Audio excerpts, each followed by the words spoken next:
Thank you especially to Smartport, to the Smart City Expo World Congress for counting us as a partner. It's very important for us to be here as shippers because we also have things to say and to tell. So thank you.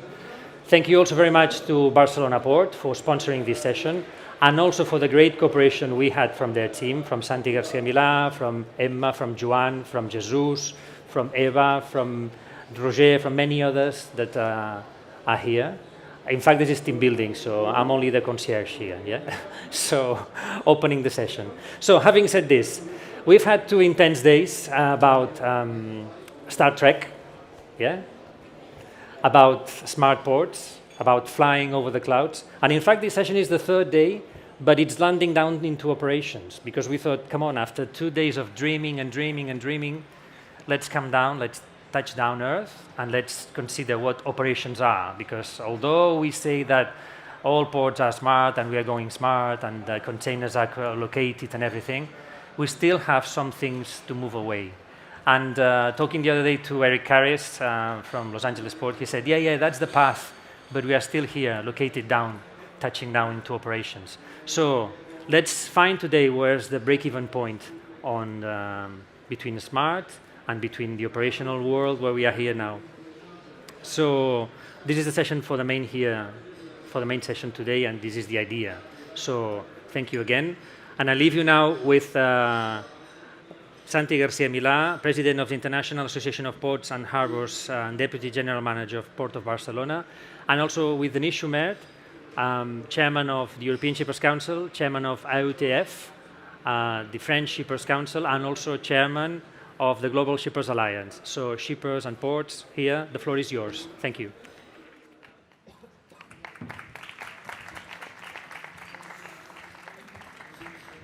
Thank you, Jordi. I'm very pleased to make this opening for smart ports.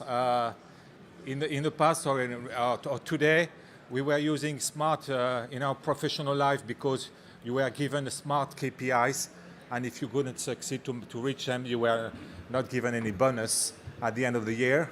And also, we were using the word smart to, I would say, to exclaim how smart our little boy or girl was, what at the age of 10 months she could already, on your iPhone, move the fingers up and down and so on, how smart she or he is. But now the cities are smart, the ports are smart, and we hope that shippers will be smartly playing with the ports authorities, all the port communities, and the stakeholders around these ports. So we are happy as being a part of this Global Shippers Alliance to open and to be in the panel later on. This Global Shippers Alliance is an alliance between Asian Shippers Councils, American Association of Traders, and European Shippers Council to try to promote and foster initiatives which would make these famous supply chains seamless, fluid, efficient, and at the end smart. Thank you very much.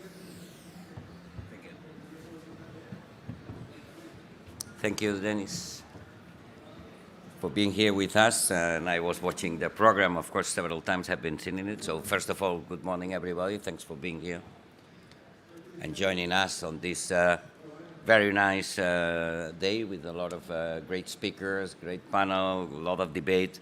Very interesting. But also the name by itself, no policy and sustainability ahead, and IMO 2020, transparency, digitalization, and so on. So, on behalf of the World Port Association and also on behalf of my port, and also, let's say, on behalf of our colleagues that we are co-organizing the Smart Port Corner, like Rotterdam, Hamburg, Antwerp, Montreal, and Los Angeles, that I want to be very thankful to them also for joining us to this initiative, that at the end is the first time that we are located at the Smart City Congress, and we build up a Smart Port Congress. You said that at the end, all ports, we have a city around, and we are absolutely related with our citizens and also with our mayors and the people who is taking care of the city. In that respect and regarding all that, we have been extremely anxious as ports to say, okay, end of story about saying that the biggest is the better. So why? Not by itself. So in our debates around the world and also in Europe, every day we are moving more and more to say the mission of the port is to create value, to make our surrounding economy more competitive on a sustainable way. So economical, social, and environmental, using technology, digitalization, smart solutions. So that makes that we see that this is our role. We wanted to explain that we are already doing that sometimes we didn't explain, let's say, openly, or even understandable by the rest of our citizens. So here, we are delivering that message. You are helping us to that. Also, we are putting on this specific, with you, the European Shippers Council, also Transprime, Jordi and Denis and everybody, to fill that gap that many times ports we have been historically only watching at the seaside, on the maritime side, with the shipping lines and with the terminal operators and also our port community agents. That, of course, this is a very important issue that we work and cooperate together, but at the end, you are at the other side. So you are producing the cargo, you are delivering afterwards the cargo, import, export activity. So this is a key issue that we have to solve with technology, that all together we can come in a final conclusion that our sector is providing this added value to our society in all these aspects. So thanks again for being with us. Enjoy all the day here with all the speakers and debate that we are going to have. Have the opportunity to go around and see how many cities are here, how many technological companies that they are watching us with the big eyes. Let's say at the first day they say what ports are doing here. I think that everybody now understands why we are here. We are absolutely linked with our city, and we want to do that in the future together with our stakeholders, as I mentioned, and together with you as a final users. So enjoy the day. Thanks for coming. Welcome to Barcelona, and enjoy the day again. Thank you.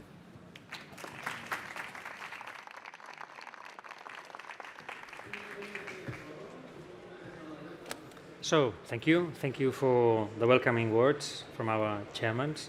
Let me introduce you to the first speaker today. He's José Fernandez from the European Commission.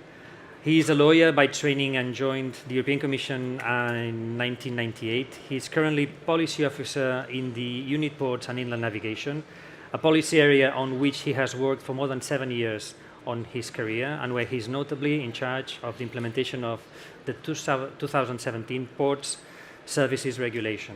Within the European Commission, he has working for at least 15 years on the range of different transport policies covering road safety, intermodality, sustainability, transport, and ports. So, thank you, José, for being here. Thank you. The floor is yours. Thank you. Good morning, ladies and gentlemen. Thank you very much, Jordi, for the invitation to speak here today, and thank you also to Santiago García-Milà and the Port of Barcelona and his team for making it possible to be here today. With the new European Commission scheduled to come into office in just 10 days, I think it's worth recalling some of the key points contained in the political guidelines of the future Commission President Ursula von der Leyen, and also in the mission letters of some of the executive vice presidents and commissioners designate. The political guidelines and the mission letters highlight that the transport sector will have an important contribution to make in order to harness the potential of the twin climate and digital transitions. It is not by chance that the European Green Deal figures as #1 priority on the agenda of the incoming Commission. The fact that the Green Deal should be presented in the first 100 days of the mandate of the new Commission speaks for itself. The ambition to make Europe the world's first climate-neutral continent shows the level of determination. Every person and every sector will have to contribute, as clear as that. And the transport sector is particularly singled out as being in need to reduce its carbon footprint. Emissions must be reduced further and faster, and there is no doubt that transport will play a central role in the European Green Deal. The headline figure is that in 2030, emission reduction should be increased to at least 50%, up from the currently agreed 30%. And this should be achieved against the background of increasing demand for transport. This creates new innovation and investment opportunities, as well as a set of new challenges. One of these challenges and opportunities is to make Europe fit for the digital age. The ambition here is high as well. In the first 100 days of the mandate of the new Commission, a European approach on artificial intelligence should be presented. This includes getting Europe up to speed on digital skills for both young people and adults, with a strong focus on digital innovation in order to ensure the continued modernization of key transport systems. Among the responsibilities entrusted to the Commissioner-designate for transport is the task to make transport a sector fit for a clean, digital and modern economy, for which a comprehensive strategy for sustainable and smart mobility should be put forward. That includes extending the emissions trading system for the maritime sector and playing a leading role in international forums, notably in negotiations on global emission reduction. The simplification and digitalization of reporting formalities have always been highlighted as one of the key priorities to support the growth of European short-sea shipping. The 2010 directive on reporting formalities establishes the national single windows, which have greatly contributed to simplification. But even then, shipping operators were found to still spend between 1 and 3 hours per port call on reporting.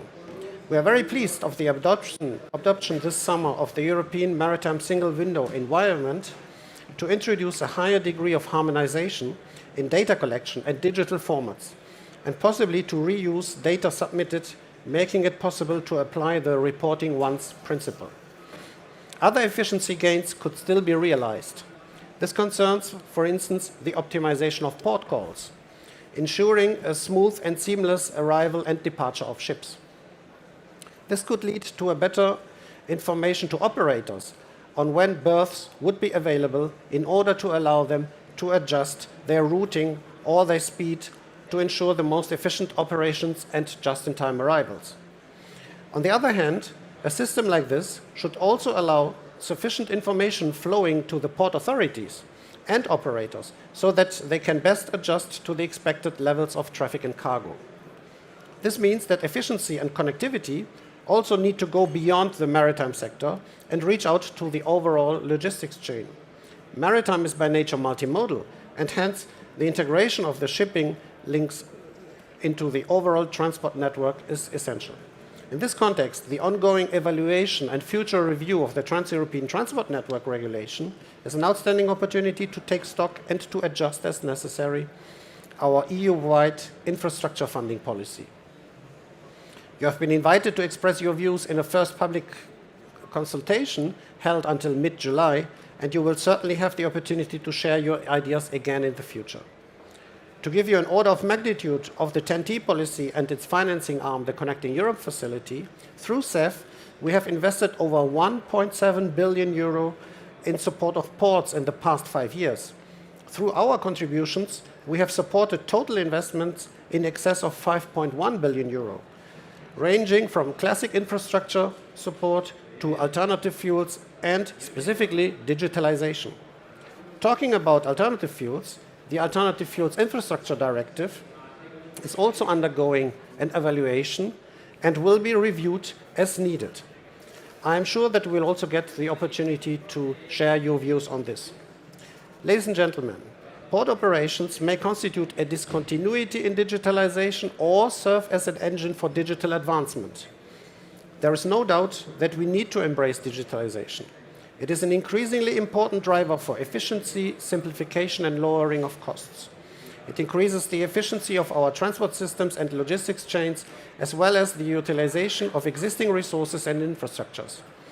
It optimizes supply chain visibility and resilience, improves safety and security, and enhances environmental performance of transport and logistics operations. And it contributes to cutting administrative burden. It also allows for a much better integration of all types of transport so that users can easily mix and match transport modes according to their needs, leading to genuine multimodality. The digital transition will help us redesign our economy, make our industry more competitive, and find new solutions to societal changes. These messages should also resonate with the port community. I remain convinced, and the Commission remains convinced, that ports are and will stay at the heart of our transport system, and that seaports preserve and embody the outstanding European maritime heritage. Thank you very much.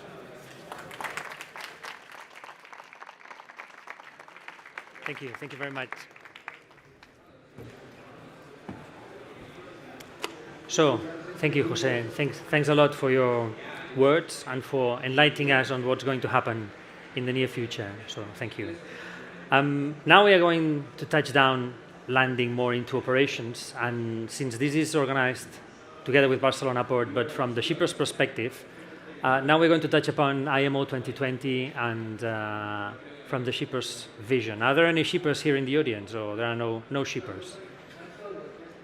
Come on, some shippers here. Okay, good. So this session is for you, for the shippers. The important point here is that, just to remind you, that we have developed at the European Shippers Council together with jury, Letitia will be moderating a panel later on, an IMO 2020 toolkit group where we benchmark, where we define what's the best formula to go ahead, and where we cooperate among different shippers around Europe on what is happening, what's the reality, what's the break-even point, and how to make a common dialogue with shipping lines. So if any shipper is here, wants to join this IMO 2020 toolkit group that we have at European Shippers Council together with jury, please come back to me later on, today, by email, whenever you want. Yeah, you're all welcomed. So now, talking about IMO 2020, it's time to introduce Sergio Alda. Sergio works as a senior project officer in the European Maritime Safety Agency, EMSA. He has been in EMSA for more than 10 years, working in port state control and lately on maritime environmental topics. Sergio graduated from the University Politecnica in Madrid as naval architect and marine engineer, and while he's a senior officer of a team dealing with the various environmental impacts from shipping, he currently focuses on air emissions from ships. He has also been maritime consultant for the IMO. His presentation goes about the new limits for sulfur emissions for shipping and how this is being controlled and surveyed from the authorities. So, Sergio, I lost track where you are. Thank you. The floor is yours. Thank you. Jordi, thanks. So, good morning to all. Thank you, Jordi, for introducing me. I heard that there are only one shippers in the audience, so I'm on the safe side. I suppose. Four, very good. Okay. So a few words about EMSA. We are one of the decentralized European agencies. We are based in Lisbon. 200 people working in maritime safety, but also on environmental matters. I lead a team dealing with various environmental pieces of legislation, European, and also we work in IMO. We work for the European Commission and also for the authorities in the member states. So I will provide an overview of the new limits for sulfur emissions. We've been working deeply on this subject, so I will provide you an overview about what is coming.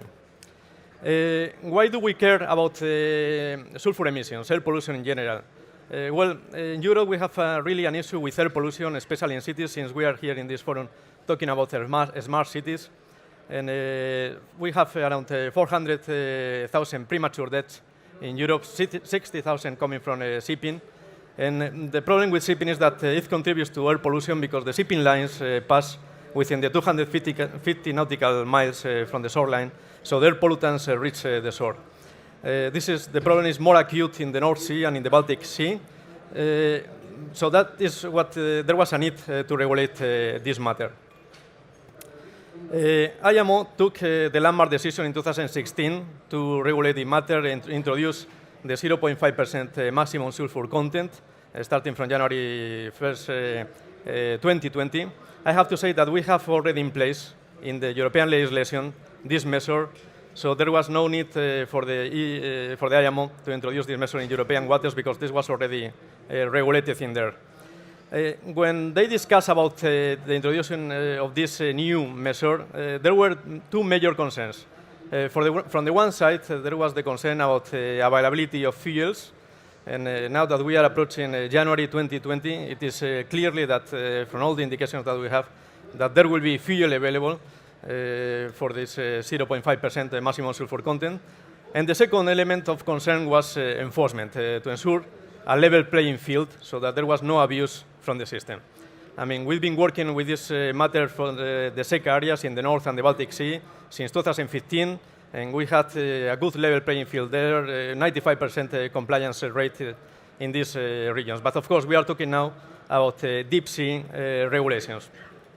But in order to tackle that, there was a major development. That was the adoption of the so-called carriage ban. So from March 2021, from March 2020, ships will no longer be able to carry high sulfur fuels. So that is going to contribute dramatically for a proper enforcement of this regulation. During these 4 years at IMO, the activity has been hectic. We have to develop a number of accompanying measures, amendments to MARPOL Annex 6. There is a new fuel verification procedure. There is the requirement to have designated sampling points on board ships, among other matters. There were a number of guidelines, of course, developed, like the need to have a ship implementation plan on board, and to try to tackle practical scenarios, like, for example, what to do when a ship is found having non-compliant fuel on board, whether to go for debunkering or how to tackle those scenarios. So a number of guidelines were developed in that sense. In the EU, the matter, as I was saying, has been regulated since the late 90s. We had already in place the requirement since 2010 to use a maximum 0.1% sulfur content for ships at berth. So that was already in place since 2010. We have the SECAs, of course, the North and the Baltic Sea since 2015, and also the 0.5% from 2020. So we have gathered a lot of experience in enforcing these regulations. On top of that, and opposite to the IMO regulations, in Europe there is the requirement to inspect 1 in 10 ships calling in the ports. So 1 in 10 ships will be inspected, and 3 or 4 of these 10 ships inspected will be subject to a fuel sampling. So a sample from the fuel service system will be taken also in this 1 in 10 ships. So this is a more stringent measure as compared to the IMO regulations. What are the options for the shippers, for the ship owners? Of course, they can use compliant fuel, maximum 0.5% sulfur content fuels. As I said, it is clear that there will be fuel available in the ports.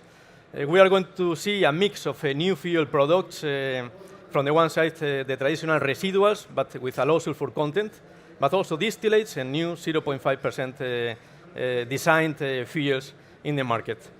Another alternative, the second, will be to install scrubbers and continue using residual high sulfur fuels. I mean, we are seeing that the shipyards in Europe, at least, are very busy now installing scrubbers on all the ships. But in total, we have 2,200 ships with installed scrubbers. We expect that this figure will reach 3,000 by the end of next year, and probably we will reach 4,000 in coming years. But we have to see if there is a business case for scrubbers in years to come. And the third alternative will go for the use of alternative fuels. LNG will be an option, hydrogen, methanol, etc. So as you can see, these are the new possibilities. Biofuels, LNG is already in there. We have around 300 ships equipped with engines capable of using LNG. At the moment, methanol is another possibility. Around 10 ships already equipped with methanol. All these changes are not only triggered because of air pollution, because of the IMO 2020, but also because of the decision of IMO to reduce greenhouse gases by 40% in 2030. Carbon intensity of ships will be reduced by 40% in 2030, and by 50% in absolute values compared to 2008 total CO2 emissions. So that will trigger some changes in the industry. We have conducted some studies to see what is the benefits of using different alternative sources of energy. Scrubbers, of course, is good for retrofitting for older ships, but there are some caveats here in the future. we may be regulating as well wastewater discharges in ports, estuaries, and areas close to the shoreline. So there may be some limitations in the operation of scrubbers in the future because of the wastewater discharges that we are discussing at IMO, probably to harmonize a new ruling to restrict the discharges of these wastewaters. LNG is maybe better for new ships, of course. CapEx investments are high, so that is one of the things that, we'll have to see the uptake of LNG. It's one of the cleanest fossil fuels, reduces sulfur dioxide emissions and particulate matter up to 90% and nitrogen oxides down to 80%. So this is also good for the Tier 3 regulations in NEC areas like in the Baltic and the North Sea. Other possibilities, methanol is being used because it's easier to carry in the storage tanks, but there are some issues related to corrosivity and the safety also of these tanks. Biofuels, there is a potential for biofuels, but only third, fourth generation, those fuels which are produced from sustainable sources like algae and carbon capture techniques. Electricity, okay, it contains a low energy density, so it is not really a solution for deep sea. We are going to see some electricity, of course, in ports, onshore power supply is a reality nowadays, but it's not really a possibility for deep sea trading. I mentioned that enforcement was key in order for the success of these new regulations. In EMSA, we have developed a system, CTCU, where people can record the results of the inspections. We publish some of the information, the outcome of these inspections. There is a website where you can consult information, and the data that you can see in the screen in the graph is very small, the graphs, I understand, but there is a very high compliance rate in the SECA areas in the north and in the Baltic Sea. You can consult this information, is publicly available. Targeting is very relevant, how to select ships for inspection, and for that we have developed a targeting system where we track companies with non-compliances within the last 6 months, and this is proving excellent results. We have also a system of alerts. We are using remote sensing technologies, especially in the northern part of Europe. There are some sniffers in the bridge that crosses from Denmark to Sweden. We have drones and planes equipped with sniffers, and these are triggering alerts for the follow-up by authorities when the ships call in the next port. This is the thing on the remote sensing. On top of these fixed installations, we have also planes, and EMSA is offering drones. Now we have drones equipped with sniffers and infrared cameras that are also capable of tracking or measuring the plume of the ships to see if the sulfur content is high. We are using, this is the helicopter that we are using for our drone project. This has been deployed in the territorial seas of Denmark, but we are expecting to deploy the drone also in Pyers, in Greece, in Italy, and also in Spain. This is going to contribute heavily to the targeting of ships now for the 0.5% starting from 1st January 2020. Enforcement and sanctions. There has been around 300 penalties established, at least in Europe, in the last 5 years. But more than the fines themselves, what we are seeing is that companies are becoming more and more concerned about their public exposure. So this becomes really, why companies are trying to comply with the regulations more and more. So we are not very much concerned about level playing field here. I wanted to say also something about initiatives like establishing a SECA in the Mediterranean. This is also a project that is coming. So we may see this happening in 2023, 2024. There are discussions within the framework of the Barcelona Convention. There are some hurdles there, but there will be clear benefits for the population in terms of health, mostly for the North African countries, but we have some challenges there to implement the Mediterranean SECA, but this may be coming. I think this is also relevant also for ports, because now from January 2020, there will be a need to have a portfolio of at least 3 different types of fuel, the 0.1% to be used at berth, the 0.5% maximum sulfur content, and also the residuals for those ships equipped with scrubbers. So 3 different types of fuel that bunker suppliers will need to offer in ports. Having a Mediterranean SECA will change that into at least 2 of the traditional fossil fuels. Not only talking about the IMO regulation, the Sulfur Directive, which is the European legislation that has also the 2020 incorporated in it. Since we introduced the stricter regulations in 2015, we have observed that there has been the sulfur concentrations have been reduced in certain areas down to 60%, which is also very good for the populations. All the experience that we have gained in enforcing the 0.1% in the SEC areas north and the Baltic Sea, will be using it for the 0.5% in 2020, and in fact, all this experience have been shared with the IMO. Discussions are being held towards the designation of Mediterranean SECA, already mentioned that. And please, if you want to have more information about what is going on sulfur inspections, the enforcement of the sulfur regulations, you can go to the TTCU public information site where you can find relevant information. So thank you very much.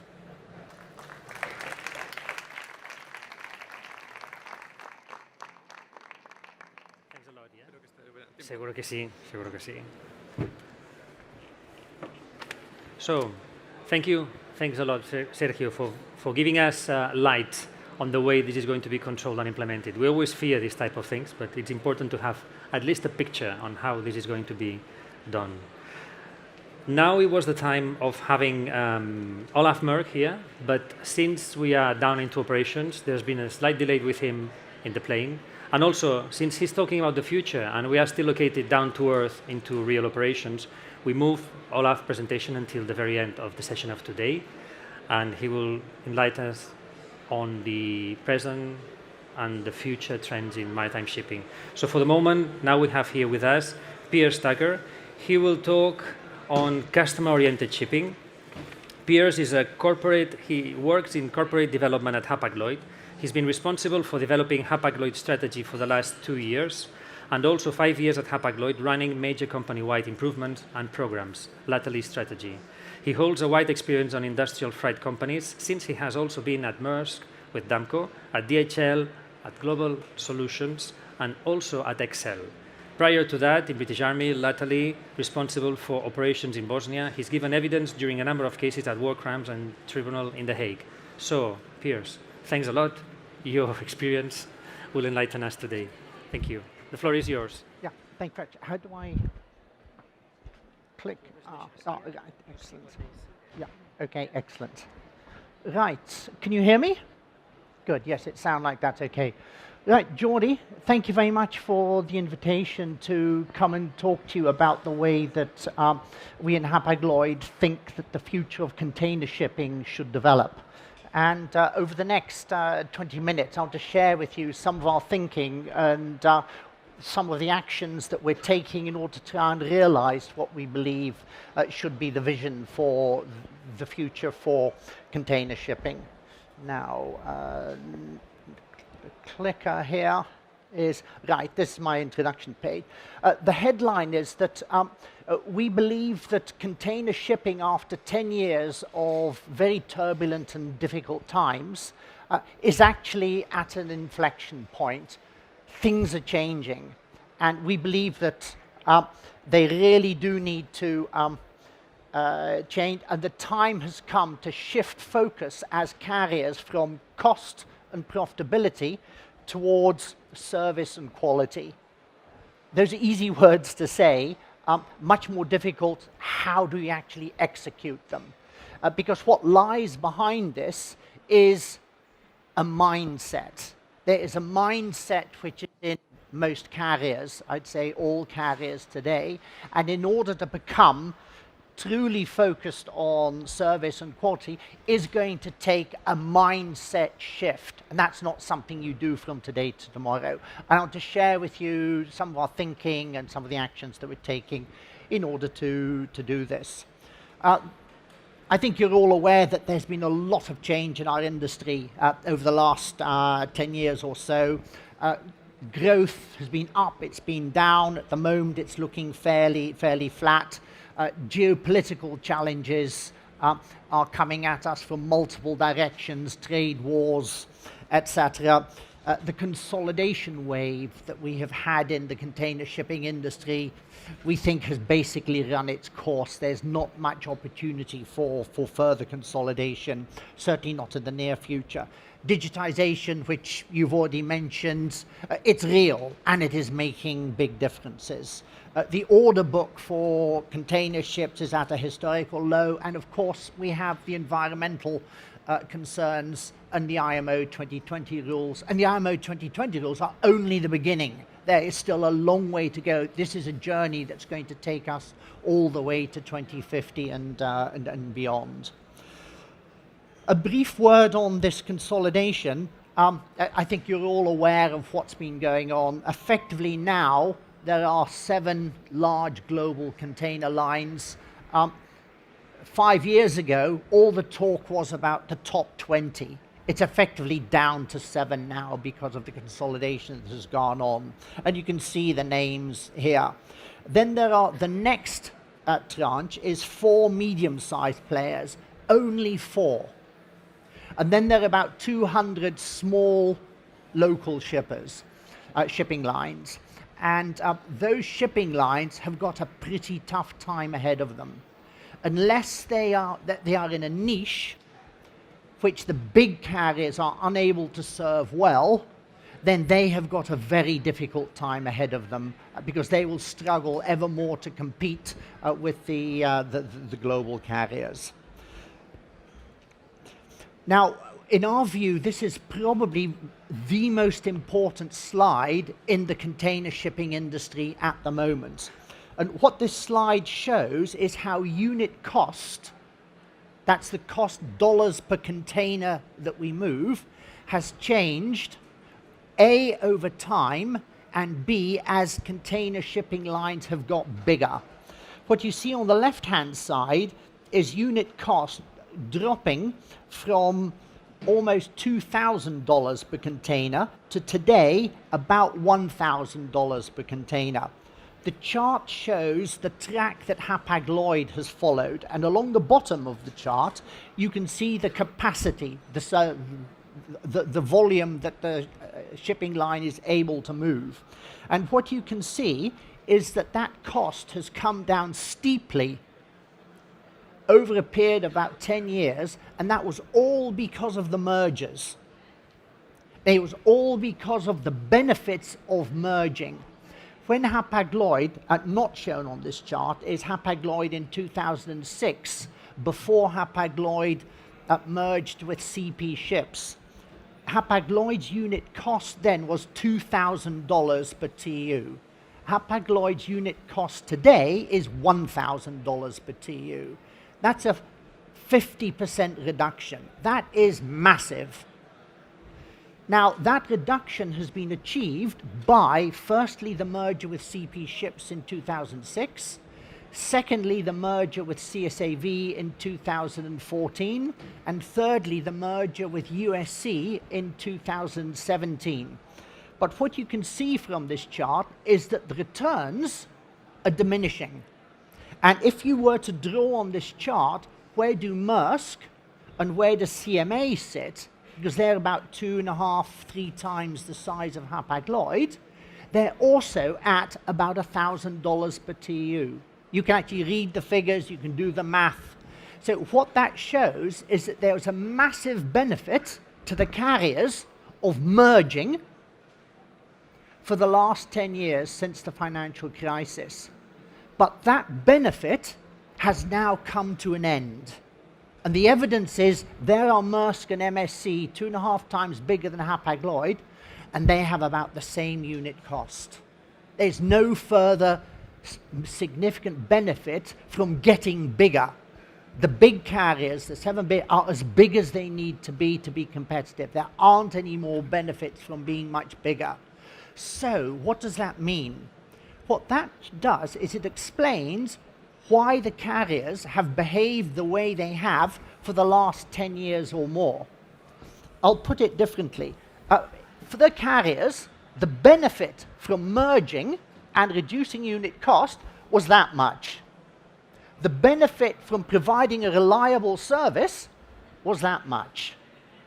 What that chart shows is that today, the benefits of further mergers are that much, and we believe the benefits of now focusing on providing a reliable service are that much. That explains why it was actually quite logical what the carriers did in the past, but that also explains our belief that we are at an inflection point. What was true in the past is no longer going to be true in the future, and this chart explains why. You need to look no further than this chart here, which shows schedule reliability.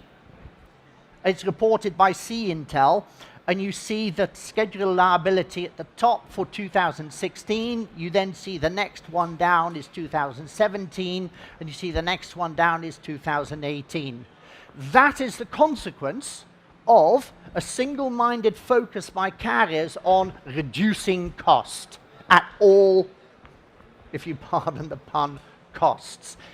And customer service, focus on quality, focus on reliability, yeah, of course it's important, but it's actually pushed to the side. That's what's happened, and that's the logic, and that's the explanation for why. Now, we did a lot of analysis behind this, and that's why that little chart that I showed you, that chart took about 6 months and $500,000 of analysis and work in order to actually test, validate, check, and so on. We also did, a year and a half ago, what we believe is the largest piece of market research ever done in the container shipping industry. And what we found is that actually quality, reliability actually matters to just over half the market. In other words, to just over half of shippers. What that means is that there are quite a few shippers to whom there's only one thing that matters. It's the price. If you're shipping waste paper, or if you're shipping scrap, it actually doesn't particularly matter. The only thing that matters is at the lowest possible price. And there are quite a few shippers and companies for whom that is their business model, and that's what they need. That need is no better or worse than any other needs. But there are about half the market to whom quality and service does matter. However, and there's a great big however, it has to be proven. It cannot be claimed and then never delivered. Because what's been going on over the last 10 years and more is that what the carriers have effectively been doing is they've been selling promises up here and then delivering down here. Now, if you're a shipper and you continually hear these carrier salespeople saying, this is what we promise, but your experience is, this is what we get, how credible will it be for a carrier to turn up and say, we promise something up here? You will say, quite rightly, show us the evidence. Show us that we can trust what you're saying. Prove that you can do it. And that's the key, is actually changing your operational systems to really deliver on what a carrier promises. And that's what we believe the future is about, and that's what we believe needs to be done in our industry, and that's what we are taking steps in order to do.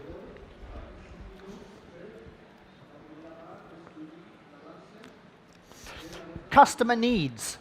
We did, as I said, a huge piece of market research, but all it did was confirm hard in numbers what we actually really knew, but have been ignoring for a long time. Customer needs are differentiated. Not all customers, not all shippers need the same kind of service. As I described with wood pulp and scrap and paper. On the other hand, you've got auto part manufacturers where a 15-minute delay actually coming into the factory really matters. And then there are all sorts of other customers with different needs for transit time, for reliability, for booking capabilities, for electronic interconnections and the ability to work through EDI or APIs. service differentiation, we therefore believe, actually, again, it really does matter. And being able to offer different kinds of services to different customers with different needs, we believe actually matters and is something that, that carriers should be able to do better in order to serve their customers better. As one of our shareholders said, because I've been running this strategy project at Hapag-Lloyd now for actually about 3 years when it kicked off. And we did a whole load of interviews early on with our shareholders. And one of our shareholders made the comment, you carriers, of course Hapag-Lloyd being one of them, until you stop focusing on cost and start focusing on how you create value for your customers, you will never break out of the vicious spiral of low profitability. He's absolutely right. The commoditization myth. There's a widely held view and widely held belief that container shipping is a commodity. I'm afraid the truth is somewhat different, but it's not an understood and accepted truth. The point is, you take any big container ship traveling from, I don't know, Shanghai to Rotterdam, and you look at all the containers on that ship, the range of rates on that ship for containers which are going on the same journey varies up to 25%. Now, a commodity, oil, orange juice, pork bellies, the range is 1 or 2%. The range is actually 25%. And that just brings out the point different customers have different needs. And carriers need to focus on how do we offer different types of customer in different industry segments with the kind of service that actually matter to them. Now, how are we, that's lots of talk and market research and how things could be, should be. Now, what are we actually doing about this in Hapag-Lloyd? How are we actually tackling this? The first thing is that what we've done is worked out 10 quality promises in the 5 categories that you see on the slide in front of you. It's about responsive service, it's about timely and accurate documentation, it's about booked and loaded as agreed, it's about reliable transport, and it's about issue resolution when issues crop up. The most important one is the reliable transport, and that is on-time delivery at the shipment level. I showed you earlier that, that chart about the Sea-Intel schedule reliability data. Now, schedule reliability is about when the ship turns up in a port. But to the shippers, to you, you couldn't give a damn when the ship turns up in a port.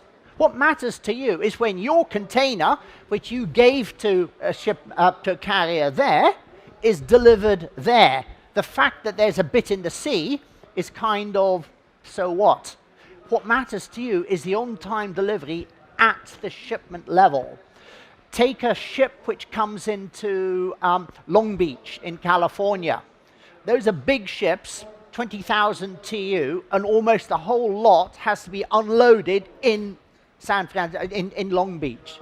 The European ports, where the ships come from Asia, it's very different because they stop off at about 6, 8, 10 ports, and they unload 2,000, 3,000, 4,000 containers per port. At Long Beach, they've got to unload the whole lot, 20,000 in one go. So what that means is the ship has arrived alongside, hallelujah. But the first container that comes off, it can be available for pickup in 4 hours. But the last one in the bottom of the back hold, it's 6 days later before that one comes out. So schedule reliability, while it's important, it's not what really matters at the end of the day to you, to shippers. What matters to you is when does the container arrive at your destination? Now, how are we tackling this down inside our engine room? What we've started, and we started 1.5 years ago, is a whole series of measures to fundamentally change the way that our operations are run deep down inside the organization. And here are three of the more obvious examples, but there are many more. The first one is we're putting in place a voyage control tower. It may sound strange to you, but the container shipping lines, they create schedules, but the way that the ship's captains actually sail their ships is controlled by the local ports, by the local regions. And there's nobody responsible for the entire journey, and there's nobody responsible for the schedule adherence. So what we're in the process of putting in place is one global voyage control tower, which is going to be responsible for telling all our ship's captains, sail faster, sail slower, skip a port, delay your departure from a port, leave on time despite the fact that you've not loaded 300 containers that you're expecting from a train which is 10 hours delayed, etc., in order to improve the way that we actually sail our ships. And that is going to take us about 2 years to get it fully in place for all of our ship systems all around the world, because there are lots of tools that need to be built so that this voyage control tower is able to make decisions quickly when a ship gets late. Just to give you an example of the size of the problem, at the moment, if a ship gets late, it takes on average about 10 to 12 days to agree steps to help that ship catch up. It's too late, it just takes too long. Why does it take so long? It's because there are lots and lots of stakeholders involved in the decision making, and if you take into account that there are lots of partners that have got to be spoken with within the alliance, within vessel sharing agreements, etc. And we need to be able to make these decisions in 2 hours, not in 10 days. That's one of the reasons why the schedule reliability is as bad as it was shown on those earlier charts. The second thing is terminal partnering. And the key word is partnering. They're already, I mean, this is smart ports. It's no surprise to you that actually it's how container ships are handled in ports. The entire process from arrival, berthing, unloading, etc., etc. That's where there are a lot of challenges. Now, the way that container lines have traditionally worked with terminals is that these are long contracts. They're 3 years, 5 years, whatever. They're negotiated for a long time, and then the container line pays very little attention. They get the invoices at the end of the month for 89,000 moves at $120 per move, sign here. But there's very little participation working with the terminal. How can the carrier and the terminal work better with each other? Just to give you, again, a little example. It may sound stupid, but that's the reality that we're working with. And that is that the terminal has got a ship coming in, and they know they need to unload 4,500 containers from that ship and load 2,300. Now, there's 4,500 that they're unloading. They don't know how those containers are going to leave the terminal. They don't know, is it by rail? Is it by truck? Is it by barge? They only find that out after they've unloaded. So they have to unload these containers off the ship, put them somewhere in the container yard, and then, oh, that one's got to go onto a train. Oh, and that one's got to go onto a truck. Is that really the best? That's the kind of reality that we're dealing with, and we've got to improve that. And that's why we are investing a lot of time and effort to put in place teams to work with the terminals in partnership rather than in confrontation in order to work out how to do things better. Then the third one I mentioned here is quality service centers. We are putting in place in each region 1 or 2 quality service centers, and the clue is in the name, quality. This is not an attempt to reduce manpower, to save costs. This is in order to be able to, in each region, North America, South America, China, North Europe, to provide a consistent service reliably to our customers. So we've got the sales offices dealing with the shippers, but the actual delivery of the customer services, that is done by people in the same time zone who are experts, who've got tools with which to really serve the customers better. And these are three examples of the kind of things that we're doing in order to improve the way that we can serve you, our customers. Behind this is also, as I mentioned at the beginning, the mindset shift. It's cultural change. To really become customer focused as a carrier is a major mindset shift. It's a major cultural change. And that, again, it doesn't happen overnight. But what I can tell you is that the leadership, the manager of Happo is totally convinced that this is the way to go. This is what we're driving. This is the direction we're going. Please don't expect everything tomorrow. Please don't think that you've now got to next week go and check Hapag-Lloyd. Oh, but your service is still not improved. No, we've got to roll our sleeves up and reach right down into the operational engine rooms. That's the quality service center. Automation helps a lot. One of the misunderstandings about automation is that there are quite some concerns that automation will replace human beings. We believe that is actually a simplistic approach and a bad approach.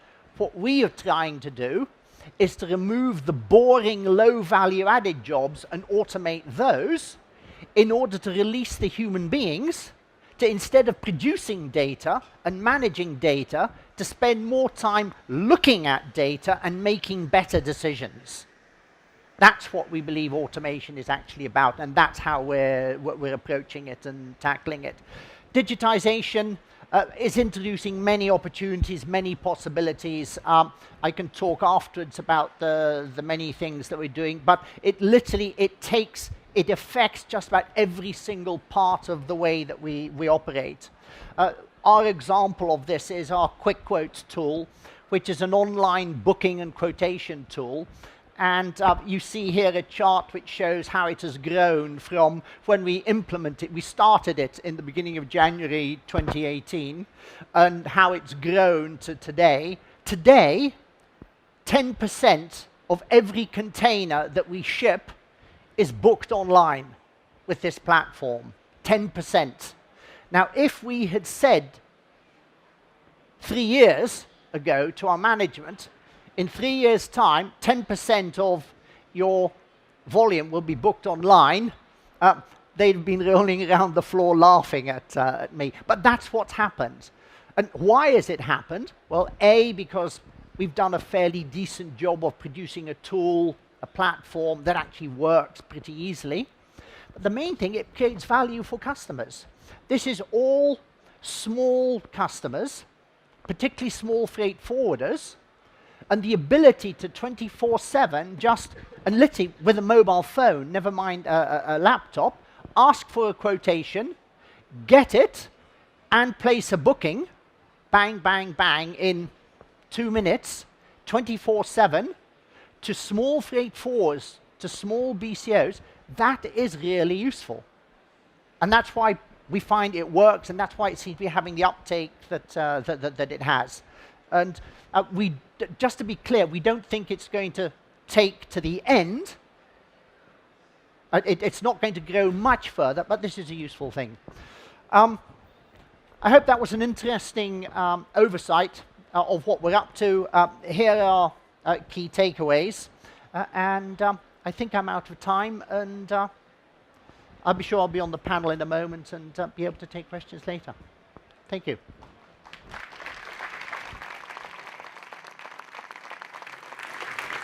Thank you very much. Really thankful. So, thank you, Pyers. Thanks a lot. I didn't want to introduce his presentation because we, from Shippers, I mean, this was called customer-oriented shipping, but instead of advancing what he was going to talk about, I preferred him to develop your speech, so thank you. In fact, I mean, there are some reports where Shipping lines claim that there is lack of demand, and there are some shippers that claim that there is no service, lack of service. So here there's a point in between what you explain. And whenever we complain and complain and complain concerning commoditization of transport, and everything is a commodity, you just break that silo. So thank you. And this approach is really valuable for shippers. Thanks a lot. Yeah. Now we go for Henning Schleierbach. I learned how to pronounce your surname in the end.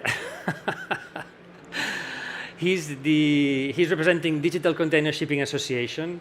In fact, Digital Container Shipping Association is, whenever they were presented, we were fearing them because we thought, come on, another alliance from shipping lines. So what is this going to be for us, for shippers, for customers, for the rest of these stakeholders?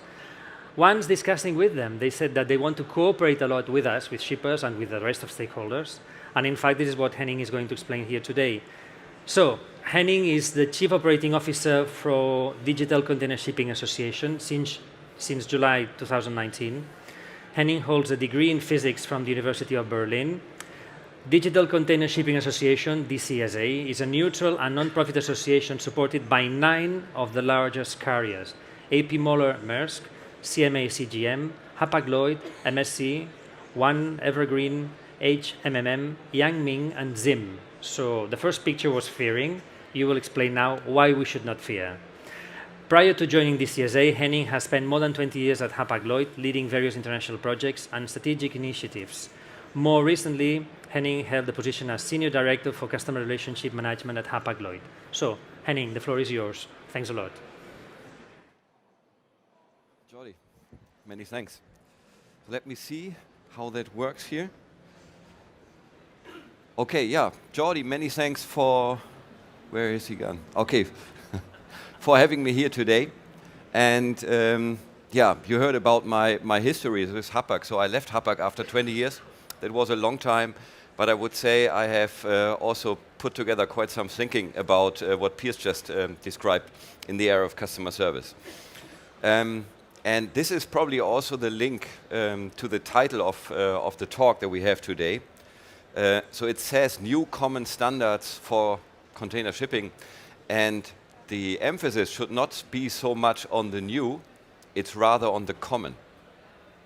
And I would like to explain to you what we are actually trying to do with DCSA and what has been the history of it. But there's a whole big part of change management and dealing with people in that. It's not as dry as it sounds from common standards.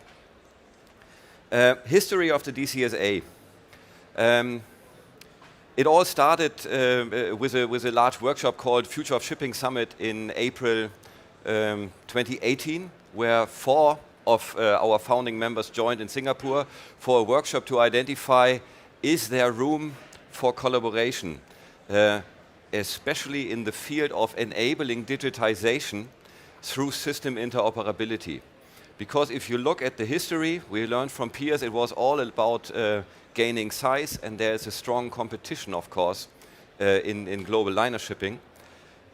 Whenever it was about new technology, new things, let's just take trade lanes and blockchain as a buzzword, which probably was around here on the conference as well. It was mostly one big line, teaming up with a big software provider, coming up with a project, and then saying, hey guys, this is what we have for you. Would you like to join? However, the biggest issue in that was that the others said, okay, you have now been putting 3 years, 5 years of work and effort into that, and the governance is set up in a way that you are dominating that. That's not super interesting for us. So there was a lot of pushback. So the core idea of founding DCSA was that if we need to collaborate on common standards, we should do it from the start, from the beginning. And then they have been brainstorming with the CIOs from these 4 companies on what are potential areas for collaboration. And we already heard schedule. Yeah? Schedule reliability is probably something which is going to be super important. But it starts with simple things like tracking. For track and trace, you just need to go to the individual websites of all the carriers. Everybody has a solution for track and trace, but every solution is slightly different. It's different in terms of the attributes, it's different in terms of the search or the security. Do you need to log on, or can you access it right away? And also the code lists that are used are different. So there is a need for a common language. There are other things like cybersecurity. There was the big attack that hit Maersk Line. That's probably also a field where it's worth to collaborate. So in that meeting, the first meeting, they came up with so many ideas that they said, oh, how do we now organize it? And this is when the idea of the DCSA was born. So they said we need a neutral and non-for-profit body that can facilitate these meetings and can also assure compliance. And this has then finally been launched April this year. And we have the 5 founding liners, and only 2 months later we had 4 more carriers joining us, so that now we are representing 70% of container shipping capacity. And this gives us and we are also representing container shipping around the globe, I would say. And this gives us a powerful position in the workshops, working with mostly IT architects, but also people from customer service, for instance, on common standards. Yeah, maybe about the leadership team. So I'm in the role of a COO responsible for the project delivery and orchestration of that, while my colleague Thomas Bagge, who joined DCSA from Maersk Line, is in a CEO role. So he's looking into finance and into the external representation. So actually, Jordi invited him, but he was not available today, so I'm more than happy to take his spot. And for me, it's of course also interesting to get this external view on what we are doing. But we split it somehow a little bit into external and internal affairs within the leadership team. I mentioned that. So we were founded in April 2019. We have gotten FMC approval, so that was kind of a painful procedure, and we had to wait for the Trump administration to really commence again with their operations, so that we could finally get the approval from FMC. But as soon as we had it in April, we founded and launched the organization. So what is our goal? We said we want to represent the container shipping industry, because we are not the first ones who look into standardization. So there's a whole universe, and it was for me kind of new, but I learned a lot about, and we met a lot of people. And it's not that we now want to come up with a new, smarter way of setting standards. It's really that we would like to do it in a more efficient way, and we would like to coordinate across the shipping lines. So our value proposition is that we can get all our 9 members aligned, and we can push them for adoption of one common standard. And this is where we see a huge benefit. So we can reach scale, and we have already heard today about just-in-time arrival in ports. That has a big part where you need the shipping lines, or the shipping lines need to be involved as well. So this is something, for instance, that we have put on our agenda for next year, and we believe that we can reduce the overall bunker consumption by reducing waiting times, unnecessary waiting times in ports at a big amount, and this will then finally also reduce the emissions. We want to develop standards to enable interoperability of systems. We want to ensure efficient, safe, and secure operations. So this is where the cybersecurity part ties in a little bit. But there's also other things. So how can we look into avoidance of accidents? Just to share a very small idea which came up, we have a work stream which is looking into IoT devices, so smart container tracking devices, that more and more lines are now attaching to their containers. And if you imagine just having equipped 10% of the boxes on board of a vessel with a smart container device, which is connected to the system of the ship, and every device would have a temperature sensor, you can probably detect a fire way before it really starts getting dangerous, because you can simply monitor the temperature. So it's these kind of smart solutions that we are also looking for, to see what is the standard that we would need to enable such a solution on a broader scale. Simplifies and harmonize the overall supply chain.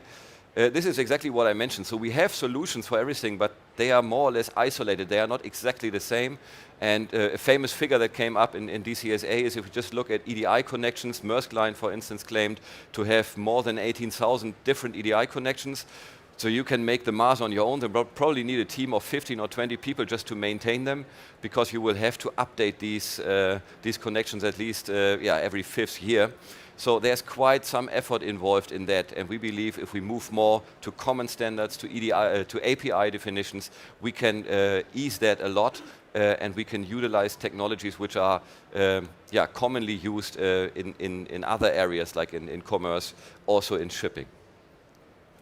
Okay, I don't want to go for the video now, but you can find those on our website. Last but not least, we also look into new technologies. So I mentioned TradeLens already. We have the blockchain. In the end, as we are neutral and non-for-profit, we don't want to operate our own IT services.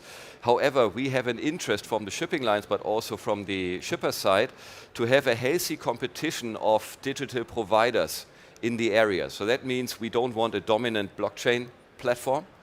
We rather want to enable, on basis of our standards, maybe a set of 1, 2, 3, 4, 5. But if you have 5, you need common standards to exchange data across these. And this is something where we see us as coordinating force. Yeah, so in the end, we believe standards form the basis for further efficiency and ease of doing business in container shipping, and it's time to get it started. And now I would like to give you an overview of what we have done so far since we started operation in April. And our first publication was about, we called it Industry Blueprint. And this is also something that has never been done before. So we said, we joined our members in a workshop, actually only the first 5 founding members, because this was the first initiative, and we worked on an overall process map. So we said we want to find out and jointly define how does container shipping really work. And this is the first result. It looks simple. Again, as Pyers mentioned, it takes quite some effort to agree on it and put it together. So let me show you what we have here. We have down to the third level of a process definition, how is shipping working? So level 1 is the process carrier booking to container return. That's pretty simple, and probably everybody can agree to that. But if you go down, we split it into 3 journeys. So we have a shipment journey, which goes from booking to payment. So you have the documentation parts in there, you have the booking confirmation, arrival notice, all these parts that follow the shipment. But we also have an equipment journey. Yeah? If you want to do a container transport, usually you need a container. And the equipment journey goes from pickup to return. And we have the vessel journey. Yeah? So the vessel is there and comes from its departure to the next arrival. And if you put all together, so we also have the exception handling down underneath, because you can't, if you do process mapping, you can't only monitor or define the happy path. You also need to look into how do you handle it if something goes wrong. And we have defined it further down to level 3. So under each of these boxes, you will find a process diagram where it's indicated what is done, what is the sequence, and who are the involved parties. And most of our members had something similar, but everybody had it slightly different. So the task that we had to perform was really to get this alignment on words. So we have published a glossary and a couple of things around it. This is now forming the basis for the further work that we are doing. And the next stream, and this is pretty straightforward if you have been working in IT, so you start with the processes, the requirements, and then you can define your data model, and on basis of the data model you can define the interfaces. Because with the process model, we see where we have more than one player, and then usually also more than one system involved. Yeah? So from the processes you see where there's the need to exchange data with a port, for instance, with a shipper, with a customs authority, or whomever, a trucker, and then you can go and look for the definition. So what we have been looking into is the first theme was tracking. Yeah, so we have put schedule on our agenda for 2020, but the first theme for data and interfaces for this year was tracking. So we said we want to come up with an interface definition which is technology agnostic. So it should work for manual process, and in my words, sending an email or fax is manual. Yeah, you need a computer for doing it, but this is not a real system-based process. Also, it should work for EDI, for API, and finally also for the UI. So if you have a UI on your web page or on your mobile phone to access tracking data, it should follow the same data definitions and underlying code lists. So this is what we're currently working on, and we are planning to release it. So we will have it ready by mid of December. We then have an extended beta testing group where we bounce it with, and we are expecting the publication in the first weeks of January. And now, looking into what we want to do in the next year, there's another thing I would like to introduce to you, and I mentioned already the IoT devices. So there are huge investments at the moment made by the major shipping lines to invest in IoT and smart tracking devices. Most of them start with the reefer containers because they have a big advantage. Usually the cargo has a high value, but you have electric power on a reefer at least every once in a while. If you want to attach an IoT tracking device to a dry box, you need to find a solution which in the ideal case works without maintenance for 8 years. So you need solar power, but you know how the containers are stored. So they are not always stored in the brightest sunshine. So there are really a lot of challenges. So you have to lower the power consumption of the device tremendously to ensure long-term operation. And so these devices are not cheap. And if you invest in such a technology from the liners, you want to be assured that you have a sustainable investment going forward. And one thing where so far nobody was looking into is how do I assure the connectivity basically at any place in the world. It's a little bit like in the 90s where you needed to buy another phone if you were traveling to the US because your mobile phone from Europe wasn't working there. You can buy another phone, the container can't. So we need to agree now on the standards, and we need to deploy gateway technology. We show it here. So the laser pointer is not working, so we need to install gateway technology on the vessels, in the ports, and on the land side we probably go with 5G. But if we not manage to agree across the liners and then of course also the IoT service providers, we will end up in a situation where you have to explain your shipper, oh, now unfortunately your box ended up on a charter vessel which is equipped with a different standard, so you are lacking connectivity of your device, even though I promised it differently, for the next 4 weeks. This is not what we want to face, especially not going forward.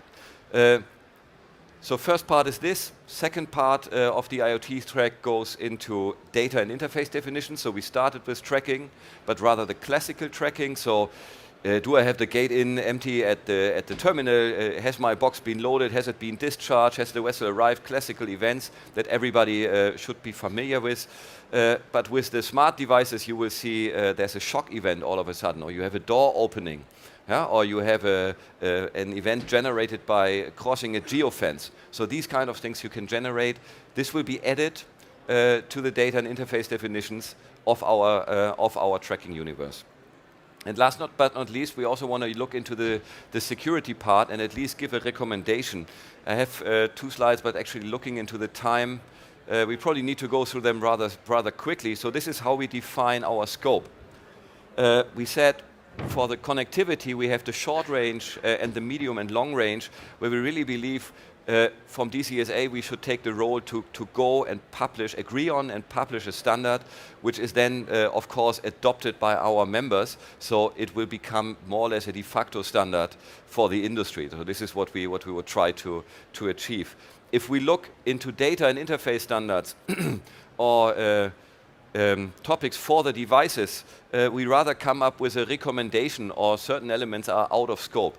It's of course not our aim to limit the functionality of these devices. So this is really where we want the competition of the IoT service providers to come up with smart solutions, and maybe a shipping line decides for a gold standard where you can do many fancy things and even offer internet inside the box, and somebody else goes for a low profile standard where you can just get maybe temperature, shock detection, door opening and the GPS signal. So there will be no limitations from DCSA in that part. However, we will look into where do we fix it on board of a box, because if everybody is fixing it in a different spot, probably some of them will be broken during terminal operations, because nobody knows that, oh, now that line and this technology is fixed in this side. So just to assure that, that's probably something which we would like to recommend. And if we look into data structure and handling, it's really worth to mention UNCFACT.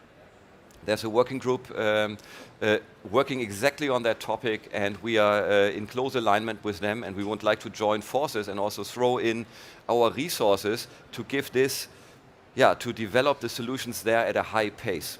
So we want to develop it jointly with them and then also publish it under the UNCFACT umbrella.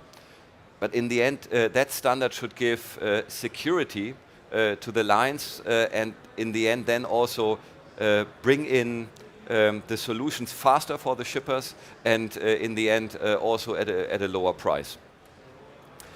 We also have security down there, so if you're sharing this type of data at a large scale, security is something that you should need to take into account. So we may be storing data, so BL or DG cargo information on board of, on the device, so you want to know who has access to it. We know that the container device gets turned. Maybe we have a street turn during the import, so how do we assure that the data from the new shipper cannot be accessed from the previous shipper and his stakeholders?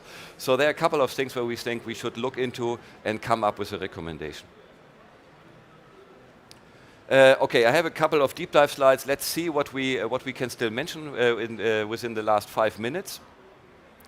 This is a pretty relevant, and you can see we are working with consultants. Yeah? Otherwise, you don't come up with these slides.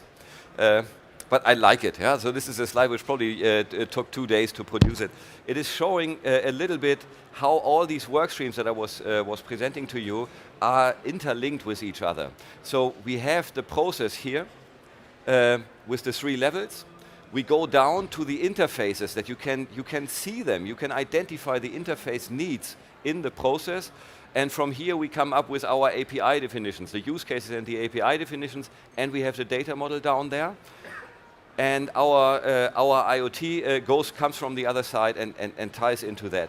And we have, as a baseline, I think, we have the cybersecurity on top, because it's rather a horizontal skill that we are trying to build that will be important for each and every work stream that we want to work on. This is just, this is what you can find on our website already now. It was our first publication about the process landscape, and my recommendation is to start with the reading guide. It's a short deck where you find also a couple of the slides that I have showed today. And it explains to you how to read it, and then you can open at the moment still PDFs. We are working on an interactive version. Then you can dive into the process diagrams from there. We had that slide already, and I think I explained it. Data and interface standards tied together. So this has really been keeping us busy and giving us some headaches over the last weeks and months. Because we have our process model, and we have, on this side, we have existing standards. So this is, for example, the UNCFACT buy, ship, pay model. And most of our SMEs said, okay, why do you now come up with something on your own, and can't you just use that? But there are a couple of things that we cannot solve, and it's also not the only model around. So we have different models from IMO, from BIC, there's the open group, so there are many different players in the market that come up with something, and nothing is really as specific to liner shipping as we would like it to have. So what we are doing, and our resolution for that, and this is the next publication we are planning for January, is to use our DCSA information model as a translator, and we are providing all the mappings to the existing standards. So it's not that we come up with something new and we say, now you have to find out how that ties into your view of the world so far. We will provide it with the mapping. So if you have adopted, let's say, EDIFACT standard, you can read where are we in agreement with that, and where do we think we need to slightly change it. It's basically a similar approach that IATA has taken, but they are working on this since many years, so they have quite an advantage compared to us. This is the next publication, so there will be the model description, the interface standards. We want to publish them, and we will even come up with a Swagger definition. This is now more for the techies, so that the shipping lines can easily develop an API which is compliant with the standards that we have agreed upon. Yeah, and that was actually already my last slide. I know we have 2 minutes. Maybe there's a question, so we could use that time for that. Any question from someone? Okay, then Jordi. Thank you very much, Henning. Thanks a lot. Yeah. So, thank you very much. Thank you, Henning. Thanks a lot. In fact, this is the alliance we should not fear about. Yeah. So it's important we keep this in mind. Yeah. That this is the alliance that we need to cooperate with, and that will give us vision and a language that all stakeholders within the maritime panorama have the same language and the same standards. So that's very, very useful. Thank you. Now we go for the panel session. In fact, this panel session is intended even to touch down, even down to earth, because now it's time to talk about if we are ready to deliver or not. We have the panelists here. Mainly the point is to discuss about everything what we said today, especially IMO 2020, standards, customer-oriented shipping, all this. This panel will be moderated by Leticia. Leticia Studillo is from Drury. As I said before, we have a big cooperation efforts and developments with Drury. And again, if there are any shippers here who want to join our IMO 2020 Toolkit group, they are welcome, so come back to us anytime. And we'll tell you what we do there, which is benchmarking, shaping formulas, and seeing ways to approach to shipping lines. Leticia, as I said, she's working for Drury. She's a principal consultant at Drury Shipping Consultants, one of the renowned reference gateways of maritime information and consultancy, and a very good partner for ESC. At Drury, Leticia is part of the advisory team with experience in market studies, technical and commercial due diligence, and strategy assignments. As Drury's lead of a technical advisory, she has a focus on technical risks, contracts, port capacity bottlenecks, and CAPEX, OPEX in the context of port and merge and acquisitions.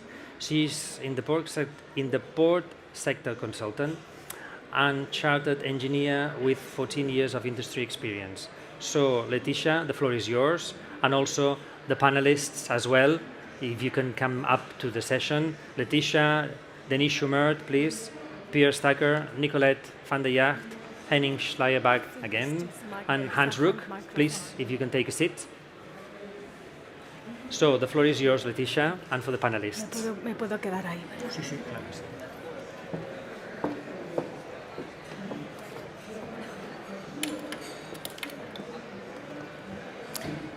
Hello everyone, I'm delighted to be here today moderating this session on the readiness for implementation of the various regulations in 2020.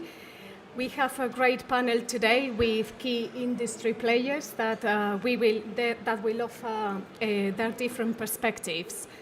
Some of the topics we're going to be discussing today are readiness for implementation of IMO 2020 regulations and surcharges, while keeping in mind the bigger agenda, the IMO 2050 decarbonisation target as well.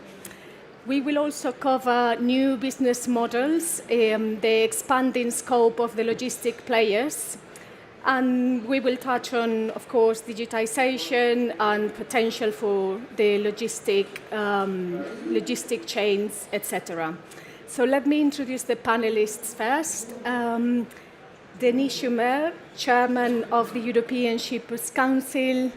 Denis has been the Chairman of the European Shippers Council, the association representing European retailers, manufacturers and wholesalers since 2012. In this capacity, he is also a Director of the Board of TIACA and Chairman of the Global Shippers Alliance. Denis holds an engineering degree from Polytechnique in Paris and an MBA from INSEAD Business School in Fontainebleau. He has held various senior management positions in engineering, project management, procurement, transport and logistics at Technip and Italcementi groups. Then we have Pyers Tucker, Senior Director of Corporate Development at Hapag-Lloyd. He's been introduced previously by Jordi, so you're aware of his bio, so I won't introduce him again. We have Nicolette van der Jagt, the Director General of CLICAT. So CLICAT is the European Organization of Logistics Service Providers and Freight Forwarders. CLICAT is a Brussels-based association with a collective membership of more than 19,000 companies in freight forwarding, logistics and customs services through its 24 national associations. Previously, Nicolette was for 10 years Secretary General of the Brussels-based European Shippers Council, representing the national and international freight interests of the industry. Through this experience, she has extensive knowledge of freight transport in all modes of transport. Nicolette holds a degrees in international relations and European studies from the universities of Utrecht and Strasbourg. Then we have Hans Ruck, Chairman of the International Port Community Association, IPCSA. That's how it should be pronounced, he tells me.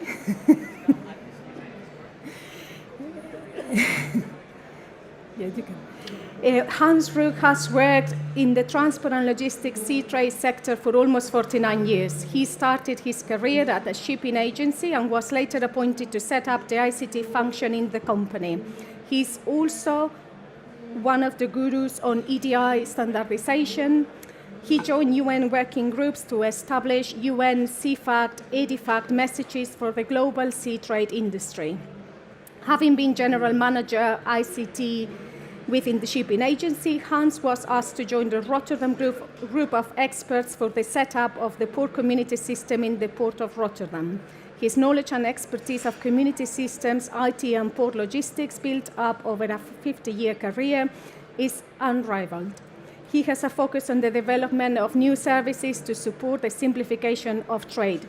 He is retired from Port-Based Rotterdam earlier this year, where he was senior advisor at Port-Based, the port community system in the Netherlands.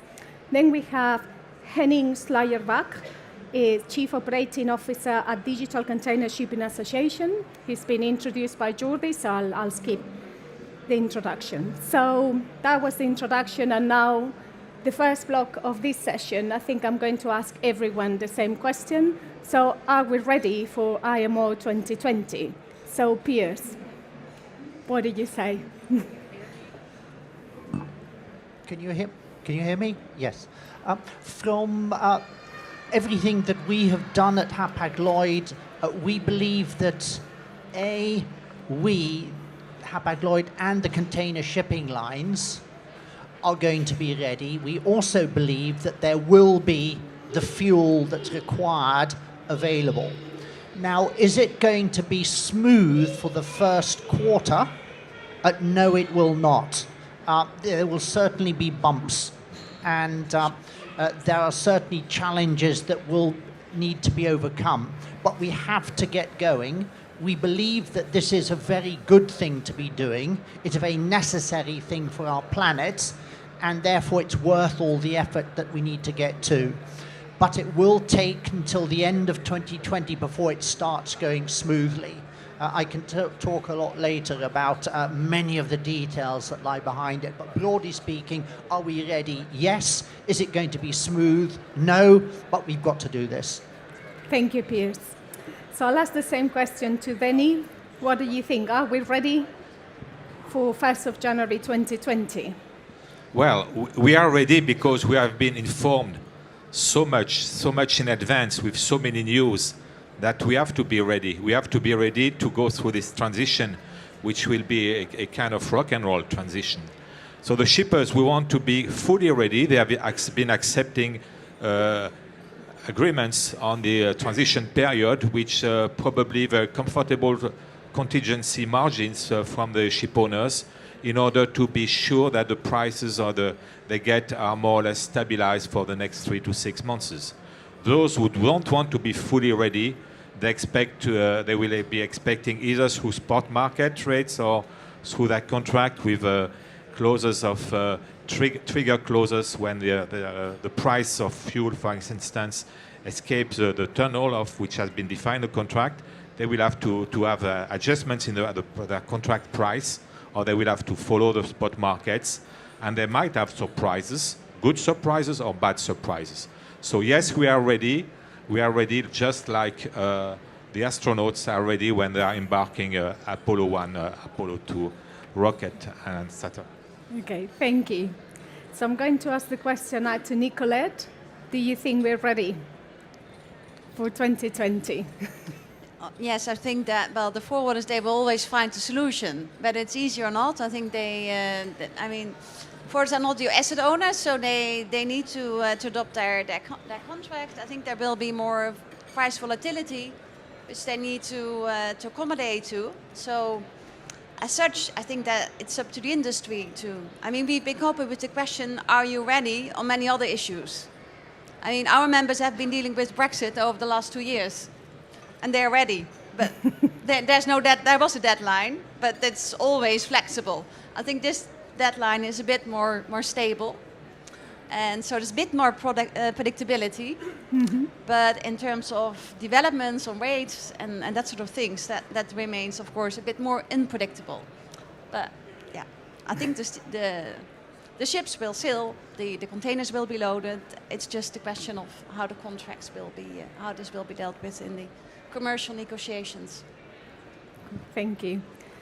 Hans, what do you say? Well, you want to have an answer no? No, don't say no. You don't want to have no for answer. No. Yes, we are ready, I can tell you. Looking around here about smart ports, smart cities, future things, it's good to think about that. It's good to have a strategy for the future. And our strategy can be a dream, it can be a nightmare, but we must be with our feet on the ground. What's happening today? What do we have to comply with? Well, from IPCSA point of view, we have 3 focal points this year. That's, of course, the IMO 2020, that from April, all the file forms must be substituted by data exchange. So all our members all over the world are well known, and we get more and more ports involved in IPCSA because they see that from April they have to do something, and they don't have the means. And the ports do have the means, do have the port community systems where they can channel the information towards the bodies like port authorities and health declarations and so on and so on. So that's one, that's the IMO 2020. The next one is Brexit. Brexit is coming next to us. That's not for global, but it's more for the west coast of Europe and the east coast, or let's say the whole UK environment. And also there we are ready. We were ready already a number of times because we were waiting for the no deal or deal and when it should be come into effect. But I can tell you that the PCSs, together with all the agencies who have now, let's say, the 12-hour delivery of their cargo from the factory to the market in the UK and the other way back, we have them, well, they are all well informed how to use the PCSs. And the PCS platforms do have very good cooperation with the customs all over Europe. So there's a lot of transparency between customs, PCSs and the supply chain to have a smooth ride up and down from the UK so far. But what actually will happen at the end of January, nobody knows. Maybe it will be postponed again. Yeah? The third one, and that's our global view, that's our network of trusted networks. From IPCSA point of view, we have got many requests from the PCSs again from the customers, from the shipping agents, the shippers and consignees, to give them more visibility on track and trace.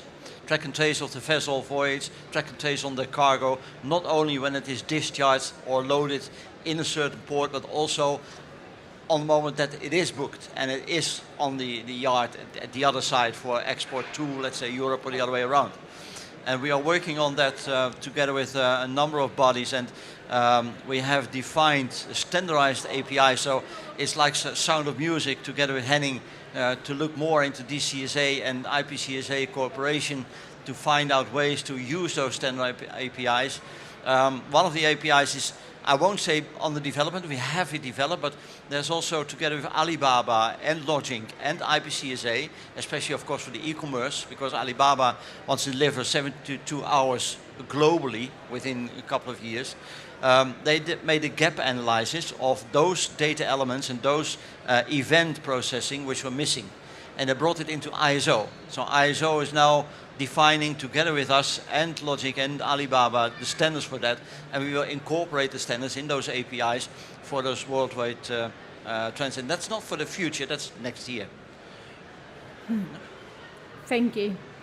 So Henning, are we ready? So I won't say no, don't worry. From DCSA and looking at 2020 and at low sulfur fuel, yes. But this was not a topic for us. So it's also not a concern at this moment. However, if I also add topics that we would like to tackle, we had a long discussion on our portfolio in our General Assembly with our members. I think low sulfur fuel is a first and very important step into greener shipping.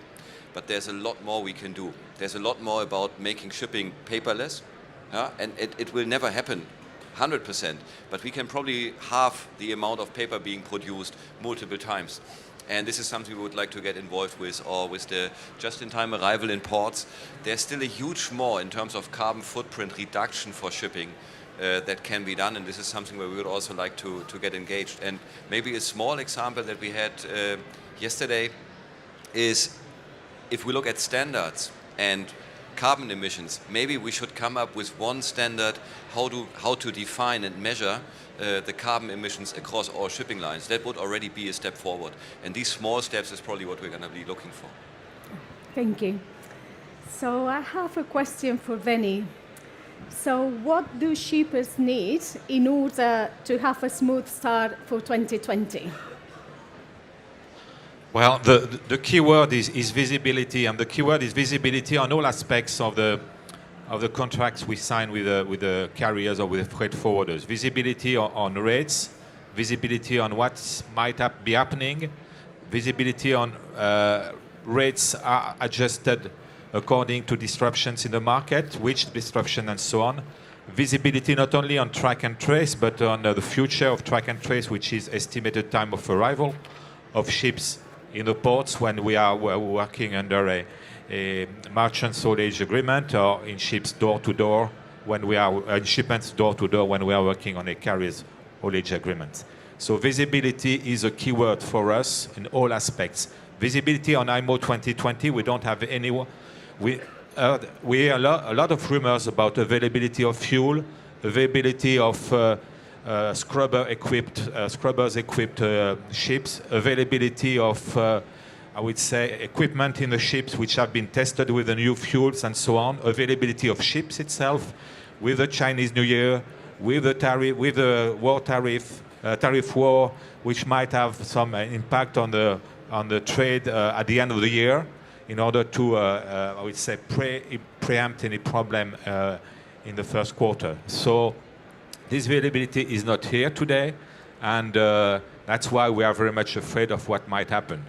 Overcapacity, undercapacity, like 3 years ago, very high rates on the spot market, and especially on this, what's happening on the digitalization, we want to have more visibility on how all these systems are going to be interoperable, standards helping, of course, but single information. You have to understand that today we can have 6 or 7 types of information, different ones, on the arrival time of a ship in a port.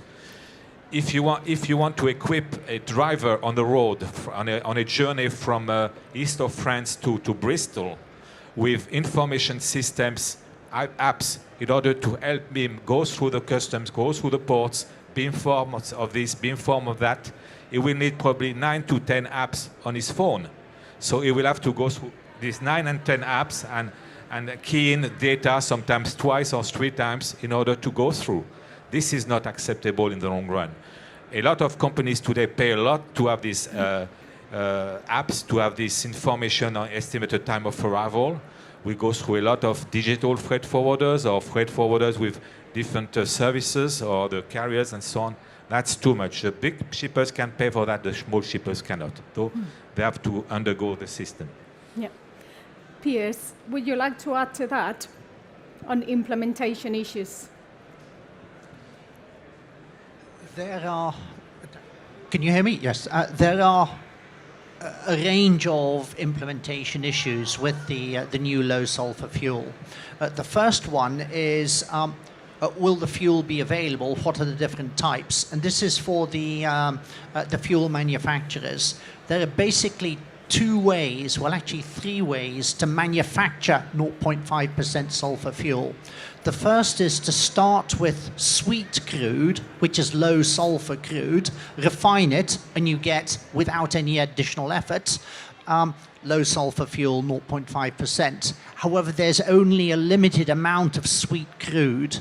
The second way is you blend different types of fuel.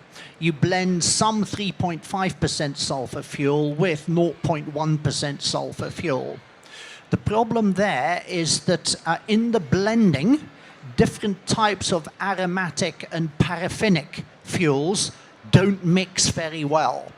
And there is a possibility that if you fill up your tank with one type of blended fuel, and then in the next port, you top it up with a different type of blended fuel, there could be difficulties. We just don't know. We do know that some don't mix very well, but how that is going to work out, we're not entirely sure.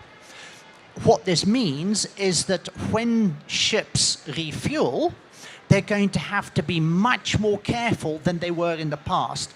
With 3.5% sulfur fuel, it was dead easy. You just turned up, you said fill her up, and they stuffed whatever they had into your tank, and it worked.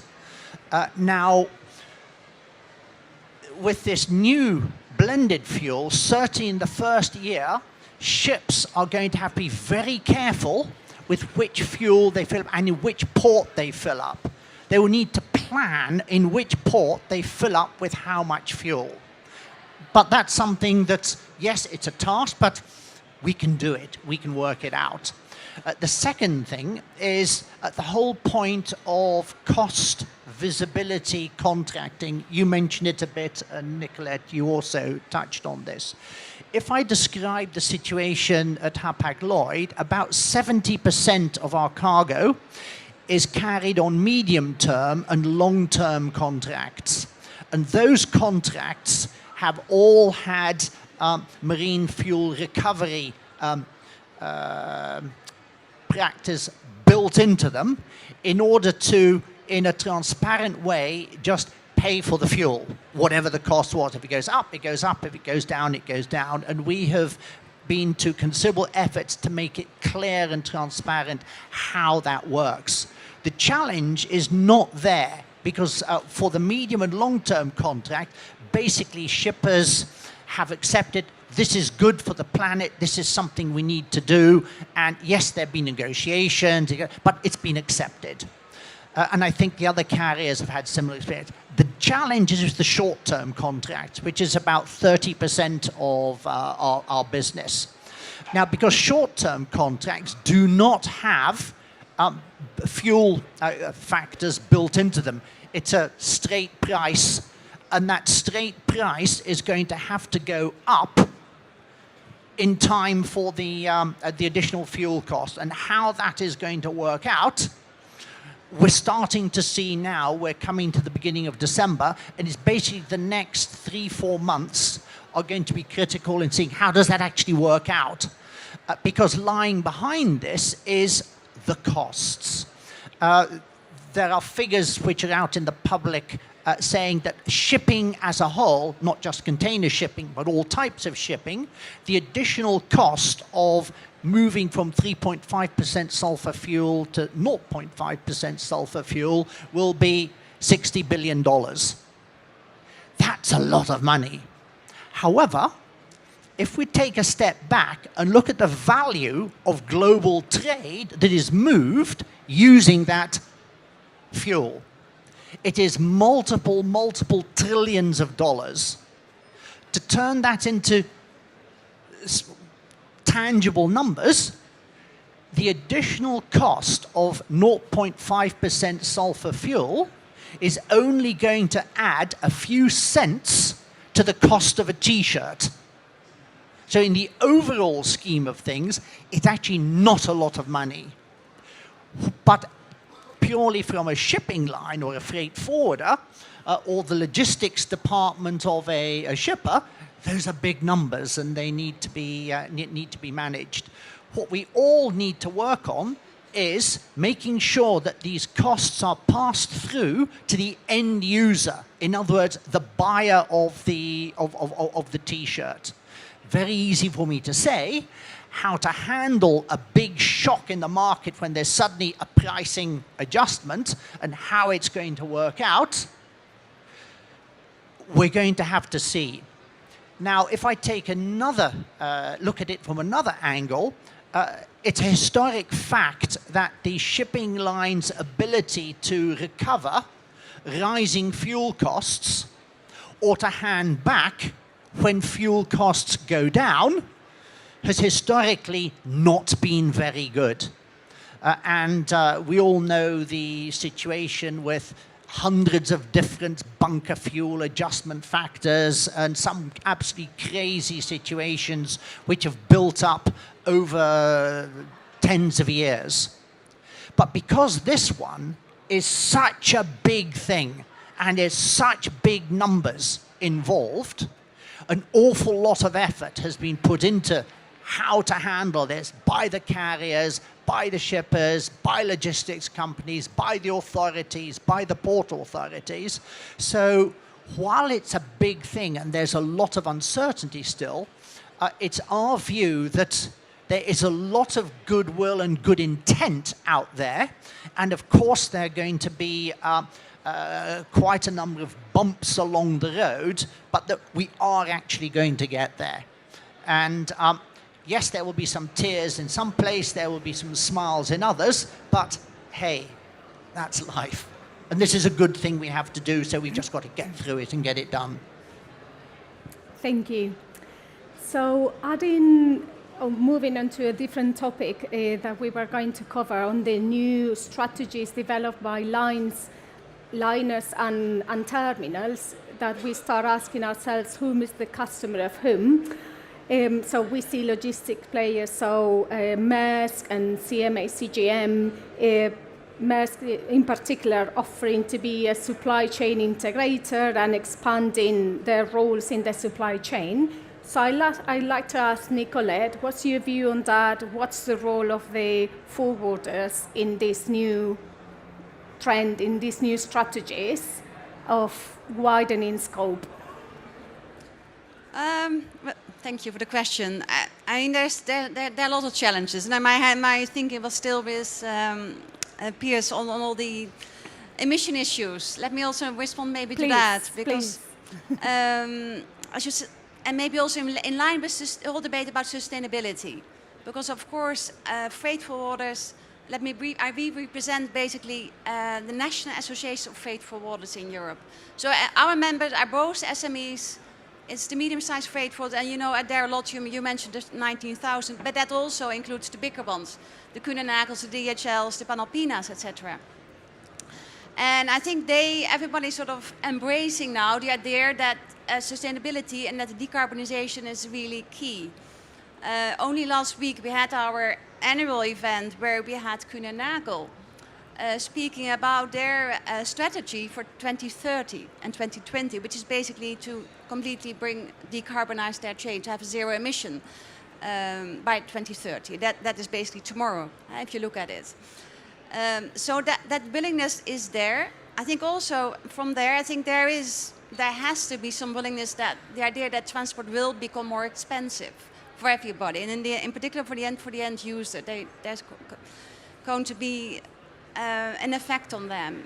And that also has to do with, I think, with the Green Deal, and we don't know exactly what it will embrace in terms of the measures, but I mean, maritime transport may become a part of ETS.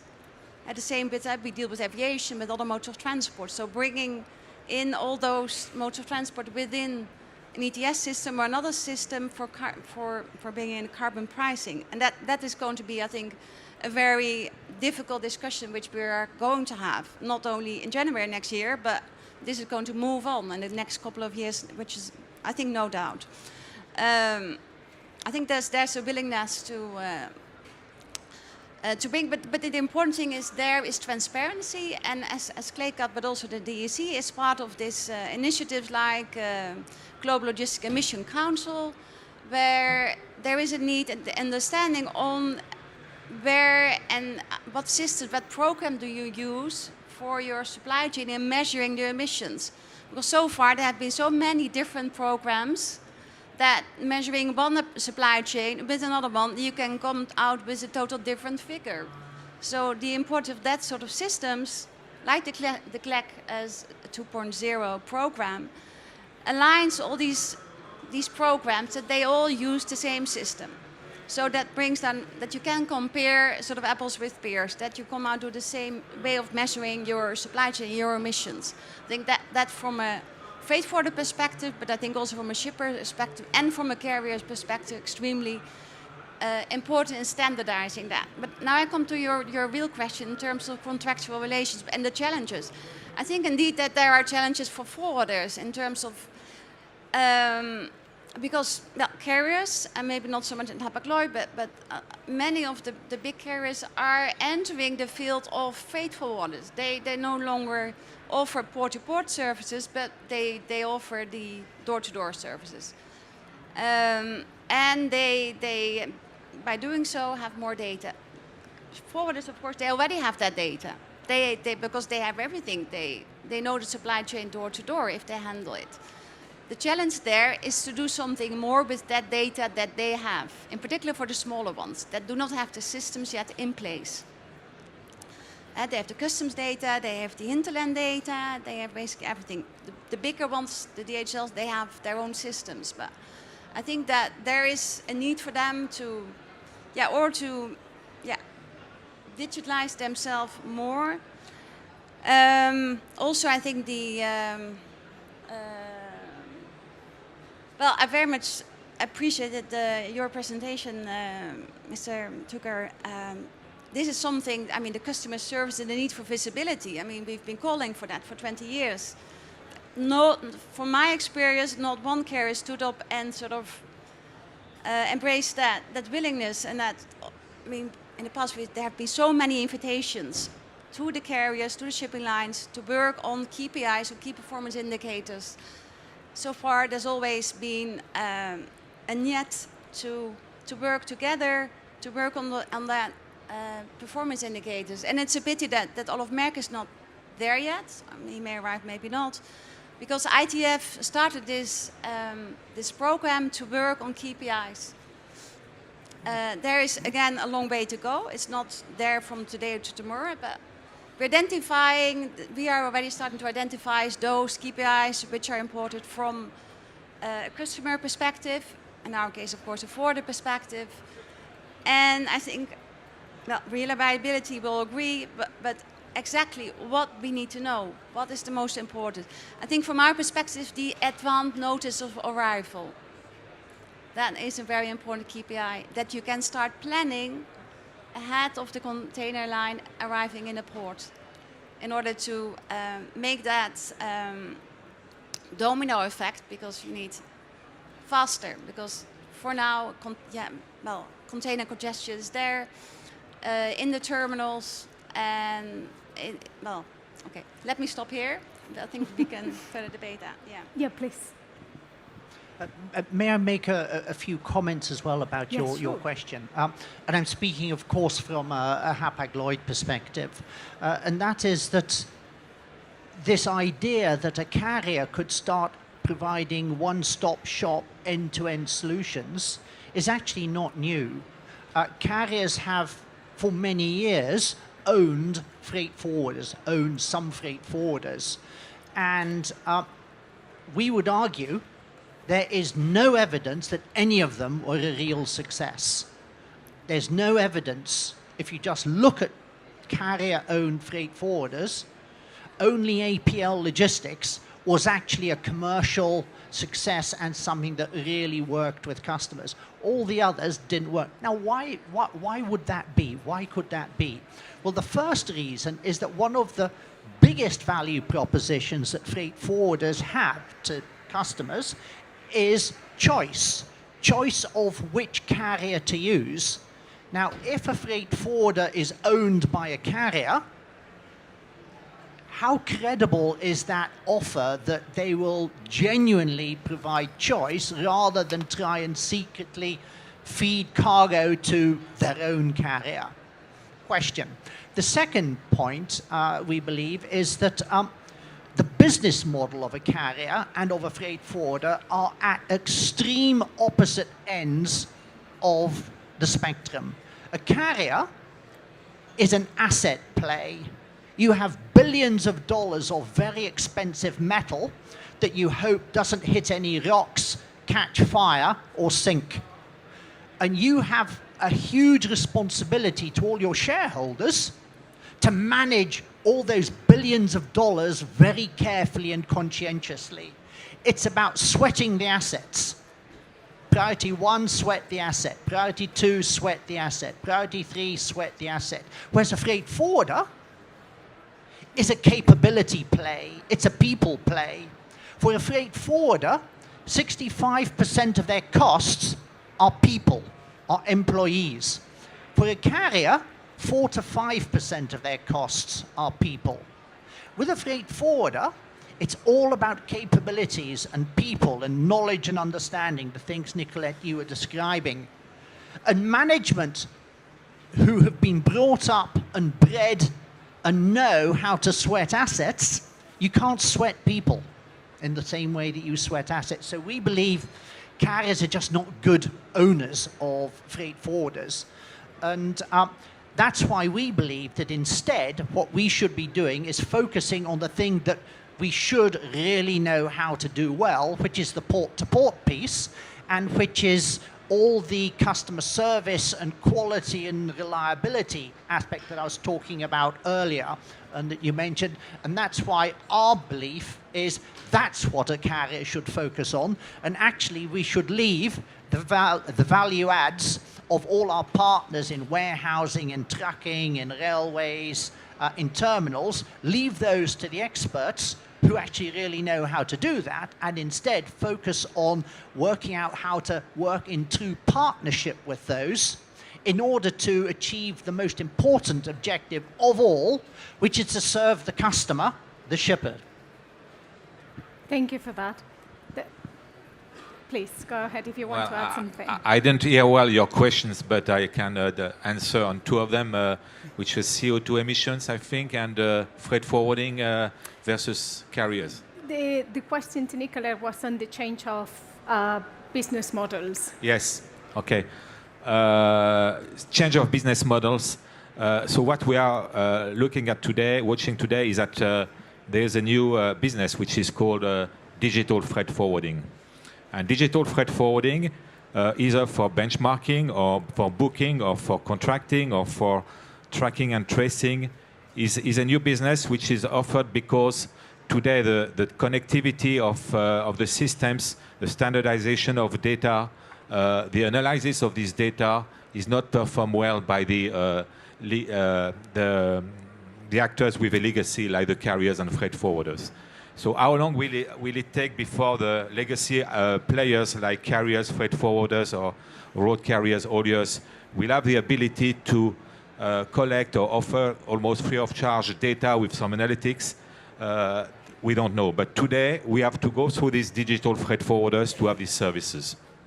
And what we are expecting is that through standardization, through platforms like cargo community systems or infrastructure platforms, and connecting these platforms together, the data, once you have of course solved the issue of property of data, the value of this data, confidentiality and so on, with this data will flow more easily, and then the winners at the end will be the one with the most expertise to analyze this data and make some value on the dissemination of this data.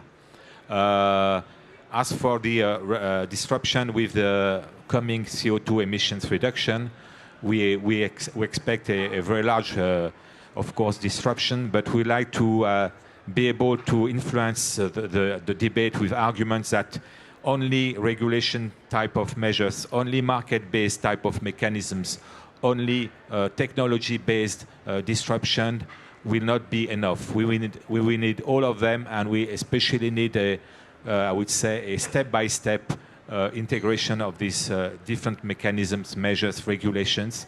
Otherwise, there will be a lot of winners and a lot of losers in these markets.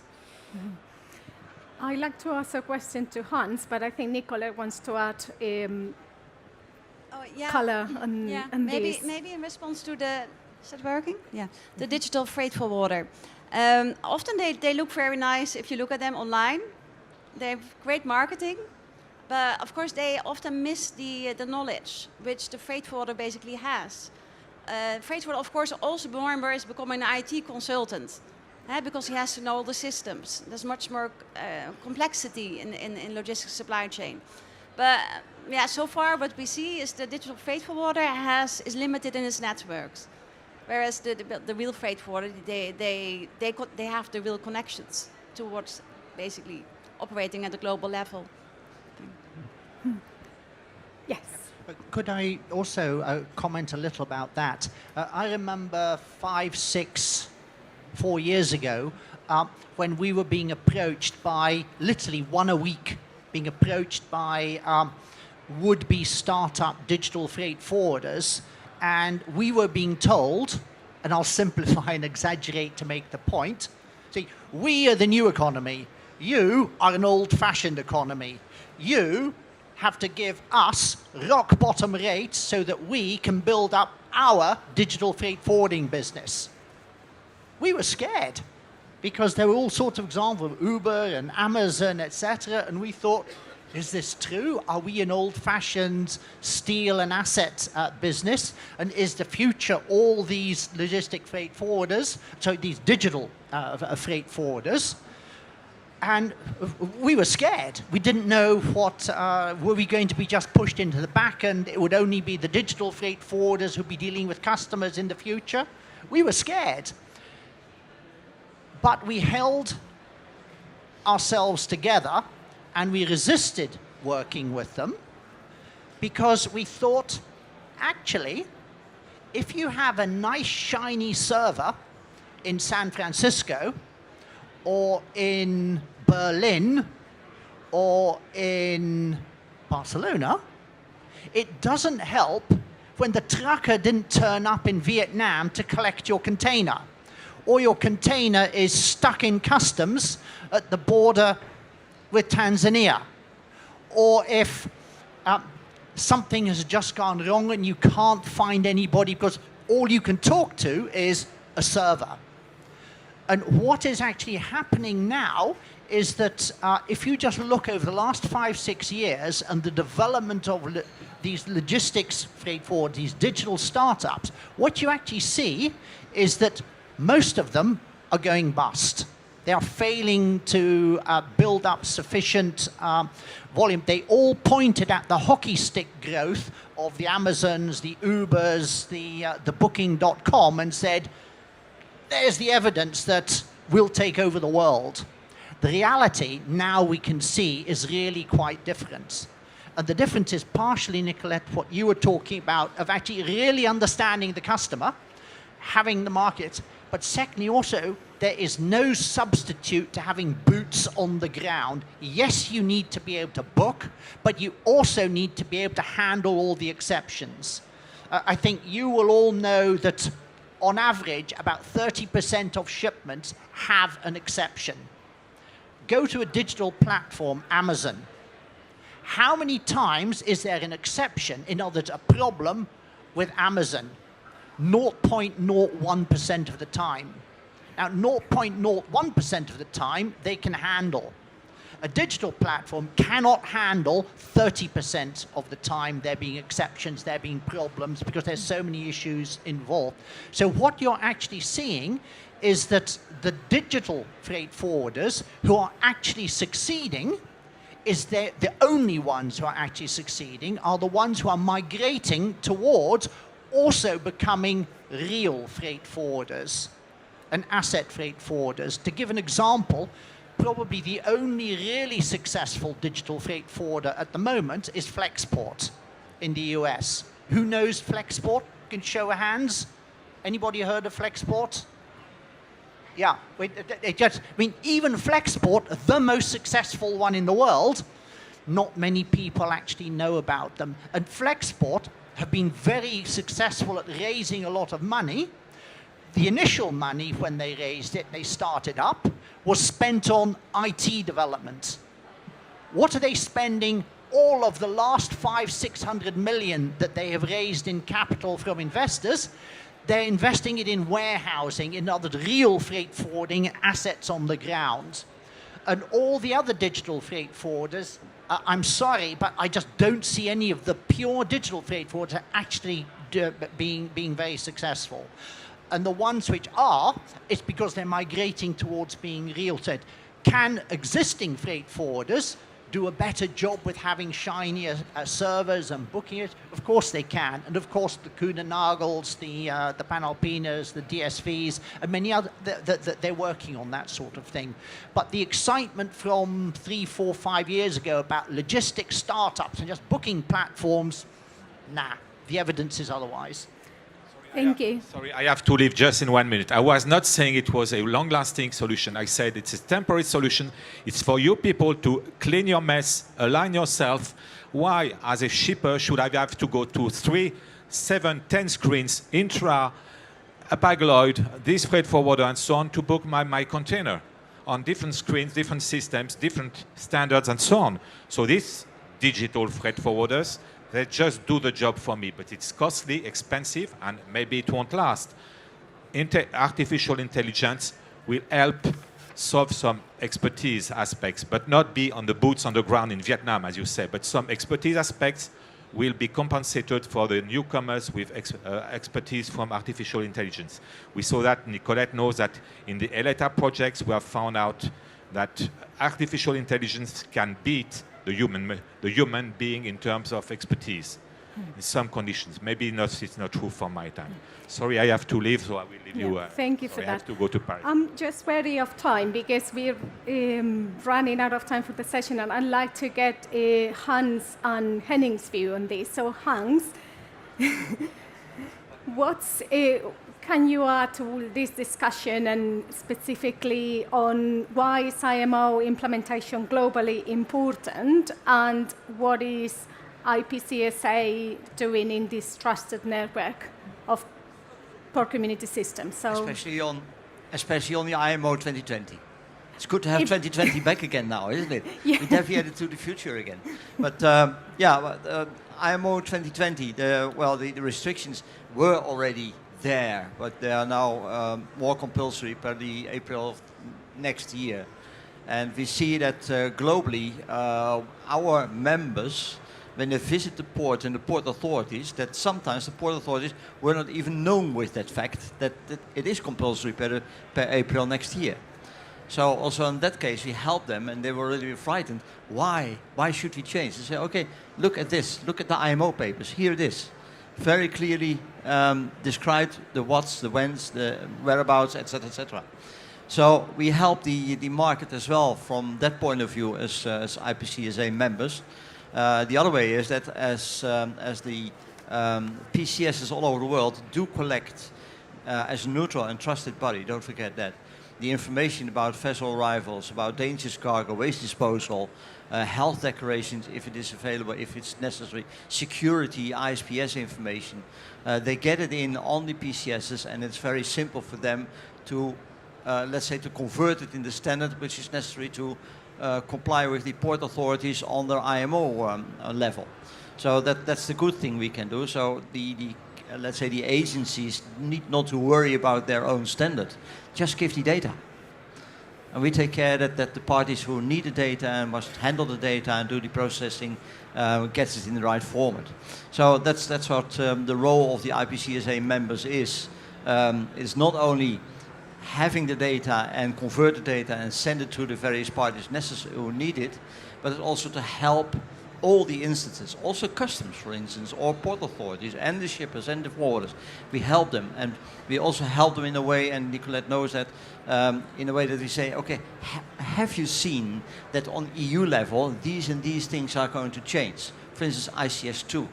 ICS2 is a very important change in the near future, not only for the shipping industry, but also for the air freight and the air parcels, which is also for the forwarding agent very important. It's not only sea freight, it's air freight and so on. And don't forget that e-commerce is boosting. So there's more e-commerce coming up, so more air freight parcels, more work for the, not the digital one, but for the real forwarding agent to cope with those demands and to change their mindset, how to handle those kind of things in a good way. So that's also things we do from IPCSA, not only to our members, but also that our members inform their customers about the things that's going to happen. And the good thing is for us, looking to EU level, DG Taxit and DG Move, the UCC, where we're working very close together with Claycut as well on that level, that we can knock on the door of the governments as a non-government organization to say, look, you're looking for new legislation, you're looking for another way of processing, but have you taken into account this, this, and this? And they are very happy with us these days that from the business they get feedback. And in the past it was that the legislation was there and everybody had to comply with that. And now you see that they send out messages or give messages to us for review. Is this correct? Is this for the market workable, yes or no?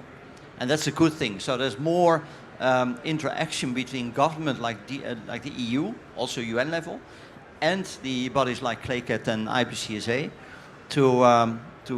well, let's say to support the market and the government, both, as much as possible. So that's basically, we are the senders and receivers of the messages. Thank you for that. So related to standards and digitization and this transformation in the supply chain, I'd like to get Henning's view on all of that and what are the challenges? Yeah. I think the challenges are that we do not use the existing data to take the conclusions and take out the inefficiencies that the overall supply chain management has at the moment. And so this is where I see a lot of room. And I mean, Pyers brought the example of that the port doesn't know the next mode of transport when they are discharging. And in the end, you can now say, okay, that's the problem of the port, but we all pay the bill.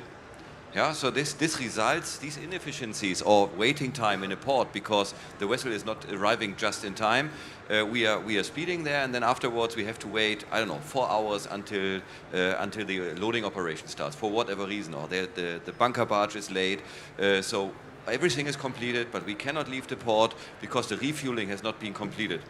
Similar issues that you may see at an airport, and the topic is to share and collect the data in the most efficient way and use modern technologies, data analytics, fact-based analytics on that basis to really try to squeeze out the biggest inefficiencies one after the other to really make it more successful. And Nicolette mentioned the International Transportation Forum from OECD, and I think we have Olaf here on the stage later. This is where we try to agree on a common set of KPIs to also identify or to make it easier to identify who is the root cause for an inefficiency. And it's not to blame them, it's really to identify, to make it transparent and try to get it out of the way of everybody, because in the end the bill is shared probably across many people, it's not shared in a fair way, and we want to make it transparent and try to reduce it, or try to make the ones who are in the end responsible for an inefficiency pay a higher part of the cost they add to the value chain than the other ones. And this is where I believe common data standards can help. It's not that we're going to run the analytics, but we make it easier to collect the data, to store the data, and to enable probably then smart startups that bring that capabilities on doing that and running that analytics. And on that basis, it will also be more easier to provide transparency, what Denis was asking for. Do you feel that the challenge is more change management than technological challenges? It's half and half. I would say it's really half and half because especially with new and modern technologies, there's also a lot of uncertainty. What can this bring for me? When Pyers mentioned the part that, okay, is AI now taking my job if I work in customer service? No, it is not. And good example, I mean, I heard from Flexport because they are also at WeWork in Hamburg, so we share the same office more or less. They are not only investing in assets, they are also heavily investing in customer service. So I can only agree to what you said. So they are more and more transforming into a traditional freight forwarder, which is still a relevant business model, obviously. Yeah? However, what they bring in is also these digital capabilities, and I think this is something all of the classical enterprises, be it a shipping line or a freight forwarder, need to comply with and need to tackle. So you need to make up your mind how you can become more of an IT company, at least half of it, if you want to be successful and not moved into the commodity or just asset corner finally. Thank you. So I have to check with Jordi.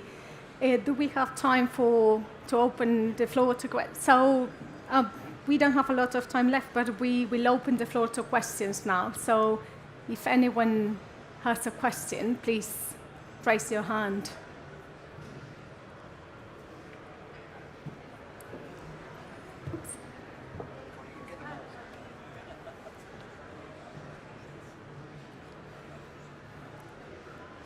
Thank you very much. Manuel Medina from SEAT.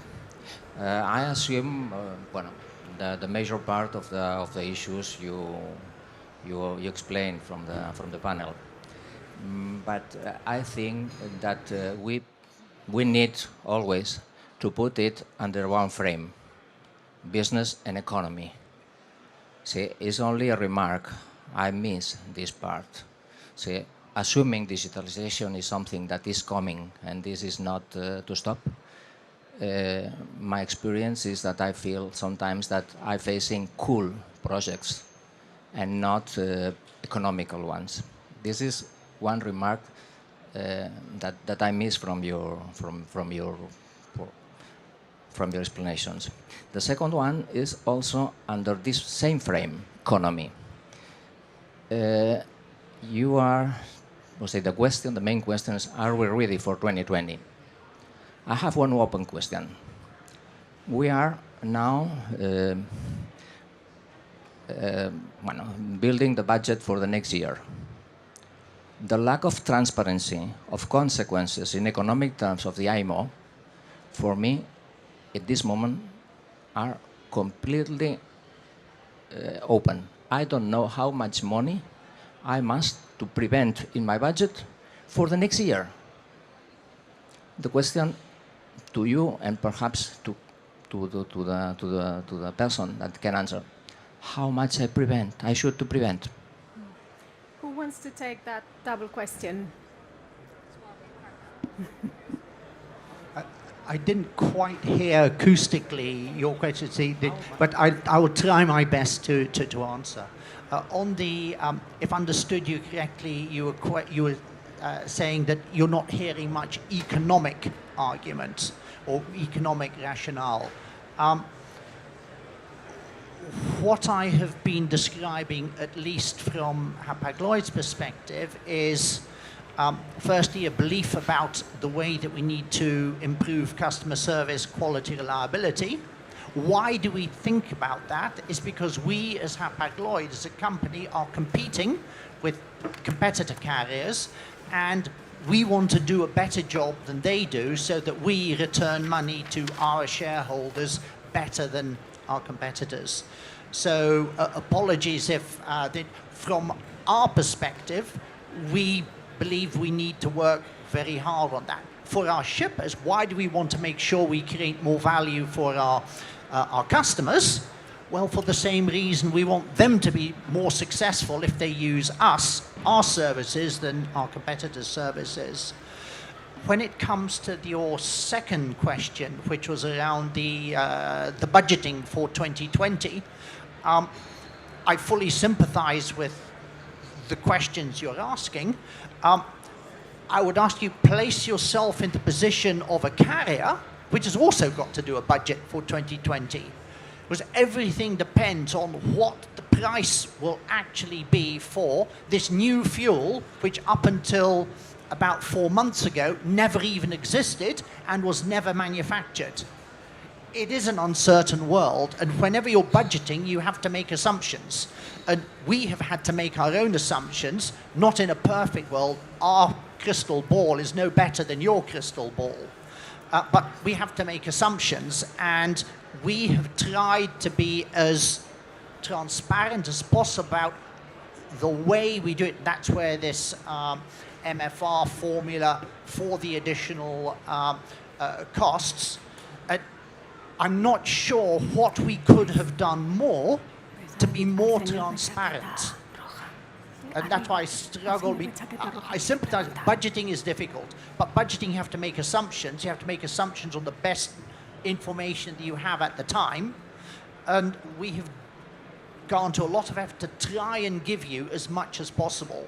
And if we haven't given you enough, then I can only say we're very sorry, and we will continue to try and do our best and do better. Thank you. We have time for maybe one more question. Hi, Daniel Olivier, Port of Montreal. My question is for Mr. Tucker from Hapag-Lloyd. What are your expectations as carrier community towards ports in facilitating the energy transition moving forward? We believe that ports and terminals have actually got a lot more important role, because it's a chain. The clue is in the name. It's a supply chain. That means that it's not just one thing or another. It's how it works together. And our impression is that the way that ports and terminals and carriers work together is pretty archaic. And there are a lot of opportunities. I described a couple of simple examples, but we believe there's a lot more that they can do to work better together in order to ensure that the flow of ships, the flow of cargo, the flow of goods, and ultimately the flow of the cargo of our customers flows better and more effectively. And the second one is, the key word to us is partnership. It's not about ownership, it's about partnership, and it's getting away from the somewhat confrontational approach that seems to pervade in many places. Does that go some way to answering your question? Yeah, for sure. But what are your expectations in terms of ports being able to provide a portfolio of different energy or fuels, LNG? The Port of Antwerp, I think, has announced that they will have a fuel mix including hydrogen, et cetera, by 2020. So, what is your vision in terms of ports facilitating that energy transition for carriers? There are several aspects. There are several aspects to that, and one of the biggest one is the regulations around how you are permitted to do bunkering and fueling, and we are looking a lot at LNG. Now, in order to bunker with LNG, because it's a gas, it's dangerous, there's a lot of safety restrictions, the rules which will permit bunkering simultaneous operations to be done in ports, it takes a long time to work that through. The leading ports doing that at the moment are Rotterdam and Singapore, but in order to bunker with a lot more LNG around the world, ports will need to work quickly together with the terminals, together with the classification societies, in order to make it possible and authorized to do LNG bunkering in ports. The availability of fuels, that's for the terminal operators and the fuel suppliers. I'm afraid we are now out of time, so I will have to finish the session here. Thank you very much for your wonderful contributions, and please join me in thanking our panelists today, and we finish this session. Thank you.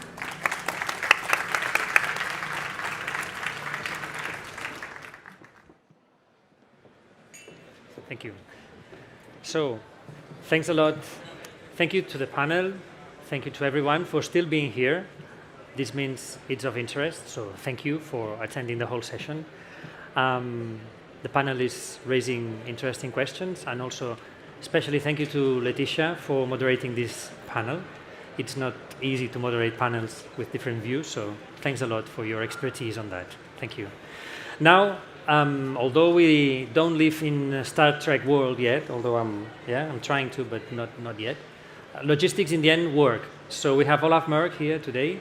He has arrived just now because of logistics issues. But in the end, his presentation at the end of the session today is meaningful because he's going to bring us information on the past, how he was seeing smart ports and smart cities, the present, and also some hints in the future.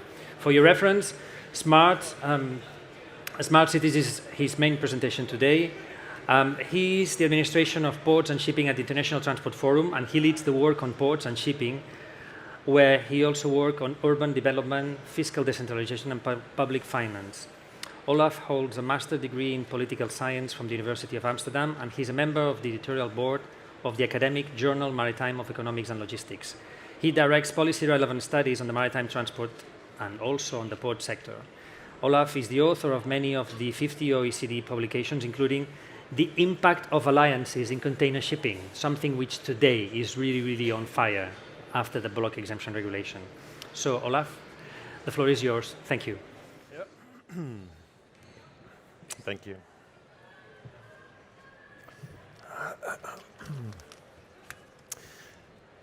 Yes, thank you very much. Thank you, first of all, for the invitation. Thanks so much also for your flexibility. I'm glad to be finally here and to tell you a few things on what was originally announced as transparency and new trends in maritime shipping. And what I will do basically is try to put this into context of the smart cities, the smart ports.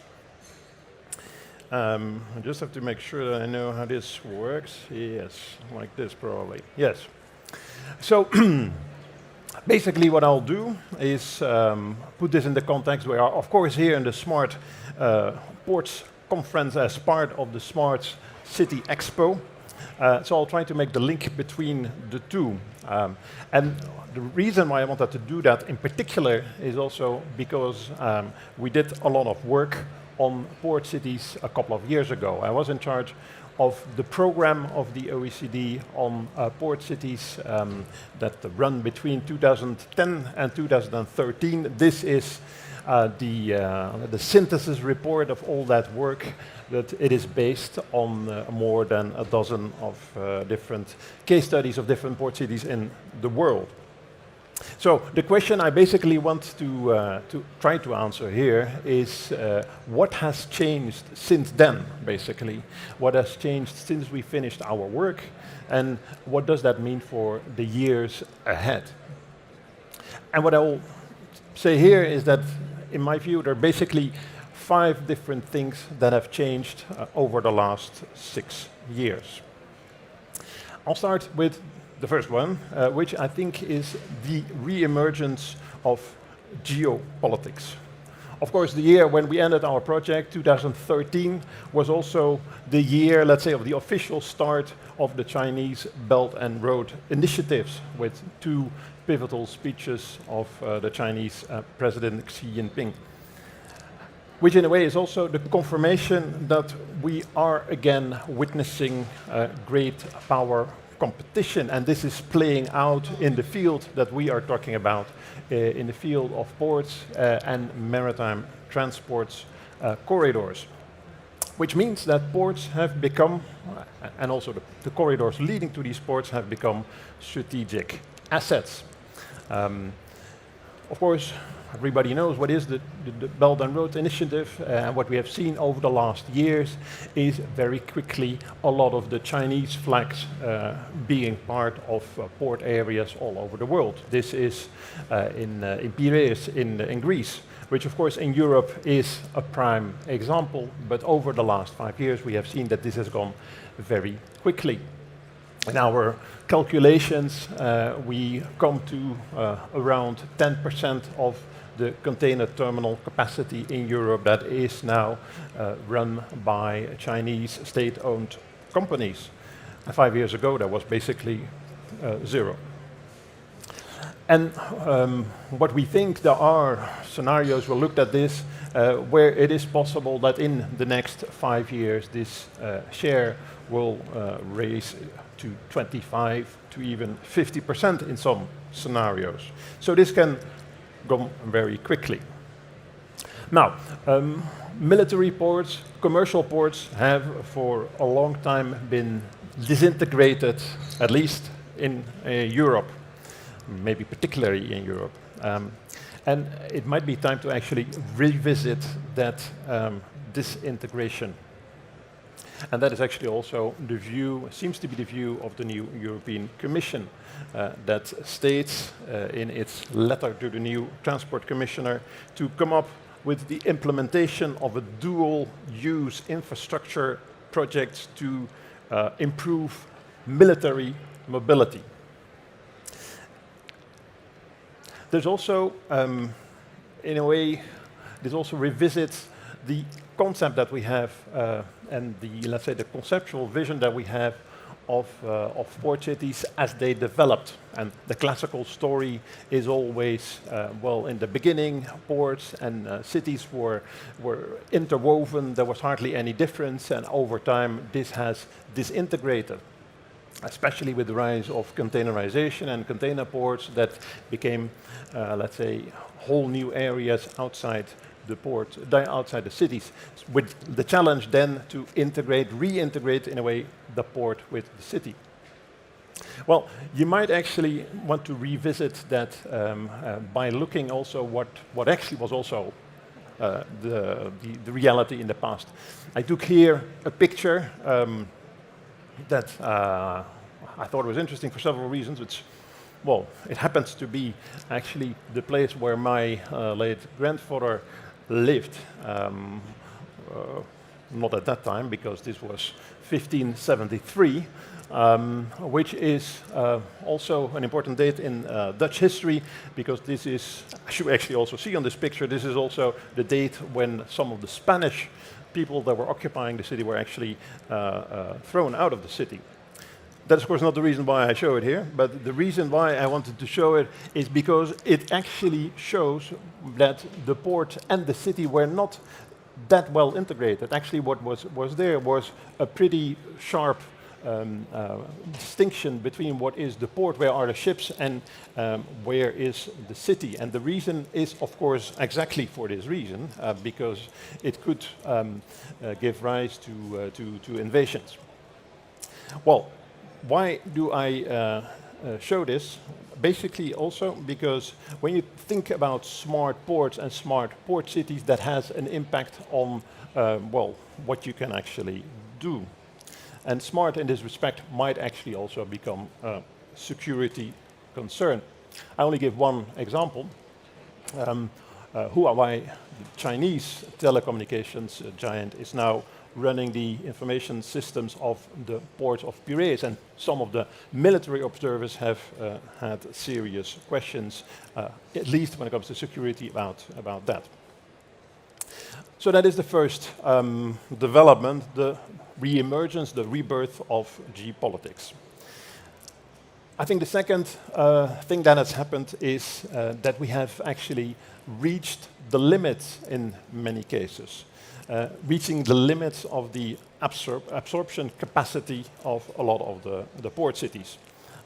This obviously is the case of Venice, where, let's say, the absorption capacity of the city when it comes to cruise shipping and cruise tourists has been tested, well, let's say, to the maximum.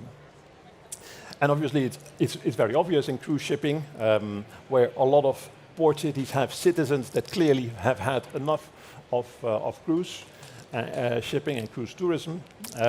And that is also translated then in political decisions that you may like or not like, but that are now taking place, with some of the mayors actually banning cruise tourism or putting a maximum on the number of tourists, or finding all kinds of other measures that the cruise sector might not actually like.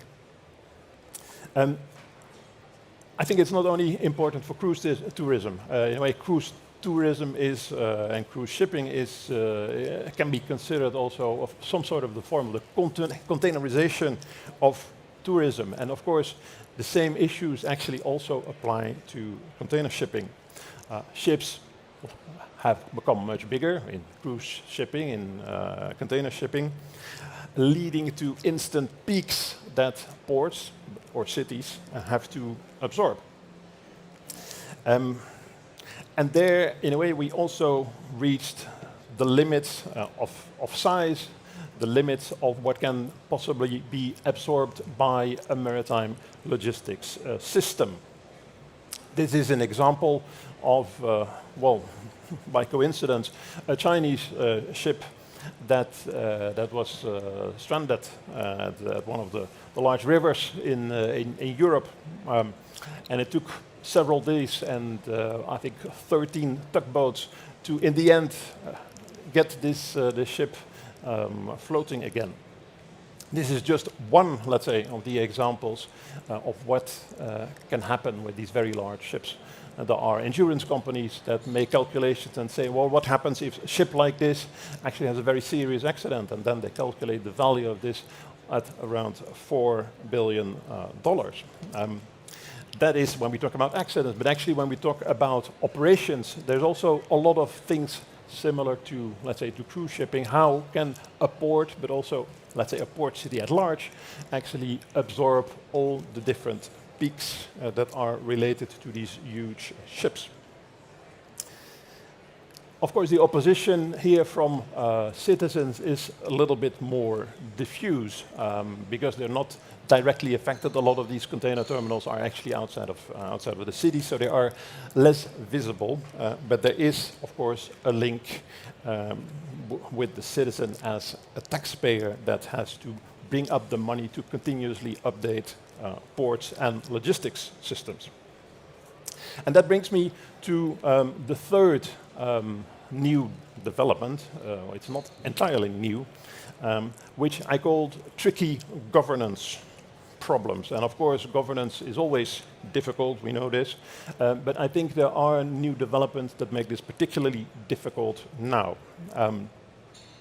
This is, for those who don't play chess, this is someone who is playing simultaneous chess, so playing on a lot of different chess boards at the same time. And I think, in a way, this is also a nice metaphor for the port authority, because the authority has to play on a lot of different boards at the same time, trying to reconcile a lot of different interests at the same time. Now, what has clearly happened over the last couple of years is that maritime consolidation, the increased scale of maritime companies has disturbed, in a way, this equilibrium.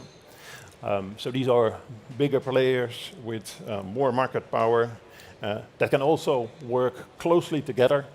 And Jordi just mentioned the impact of alliances, a report that we wrote last year, and the decision that was made yesterday by the European Commission to continue the possibility for shipping companies to work together and have a special regime. This is just to say that policies, in a way, have also facilitated that development. At the same time, what happened at the port level is the, let's say, the commercialization, the corporatization of port authorities that I think have also increased this disequilibrium. That is, a lot of the port authorities now have a mindset that becomes, let's say, closer to the sea and accommodating, let's say, the demands from the seaside, whilst at the same time sometimes also ignore the city and the political role that the city has to play.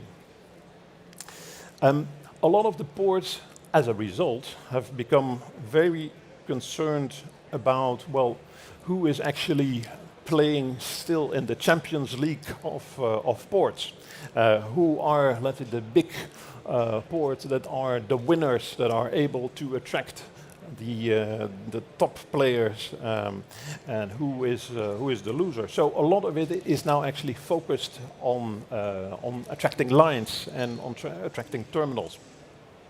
Much less focus is maybe on the value added for the territory. Now, of course, this is also something that is difficult to govern in a way, because there are a lot of different governance levels. Of course, ports are, let's say, at the port level, the local level. And a lot of the issues that we're talking about are also global issues, sometimes national or regional issues. And in a way, this is also where, let's say, the difficulty, the tricky part of this governance discussion is about. Mayors do not go to the IMO meetings, the International Maritime Organization. Shipping representatives, well, Pyers, correct me if I'm wrong, but I think they hardly ever talk to cities. In many cases, there are, let's say, entities that are dependent on each other that do not seem to be talking on, let's say, on the same platforms, the same debates. So for me, talking about smart port cities, that then also means either the port is going to care more for its citizens and the firms that are in the region, or cities start to develop a sensible shipping strategy. The fourth development, or the point that I want to stress is talking about, let's say, different ports than the ports that we see usually. I call this the value of small things. Because this is not a picture we often see when we talk about ports. When we talk about ports, we often see pictures of, well, an awful amount of containers, and the more boxes, the more important it seems.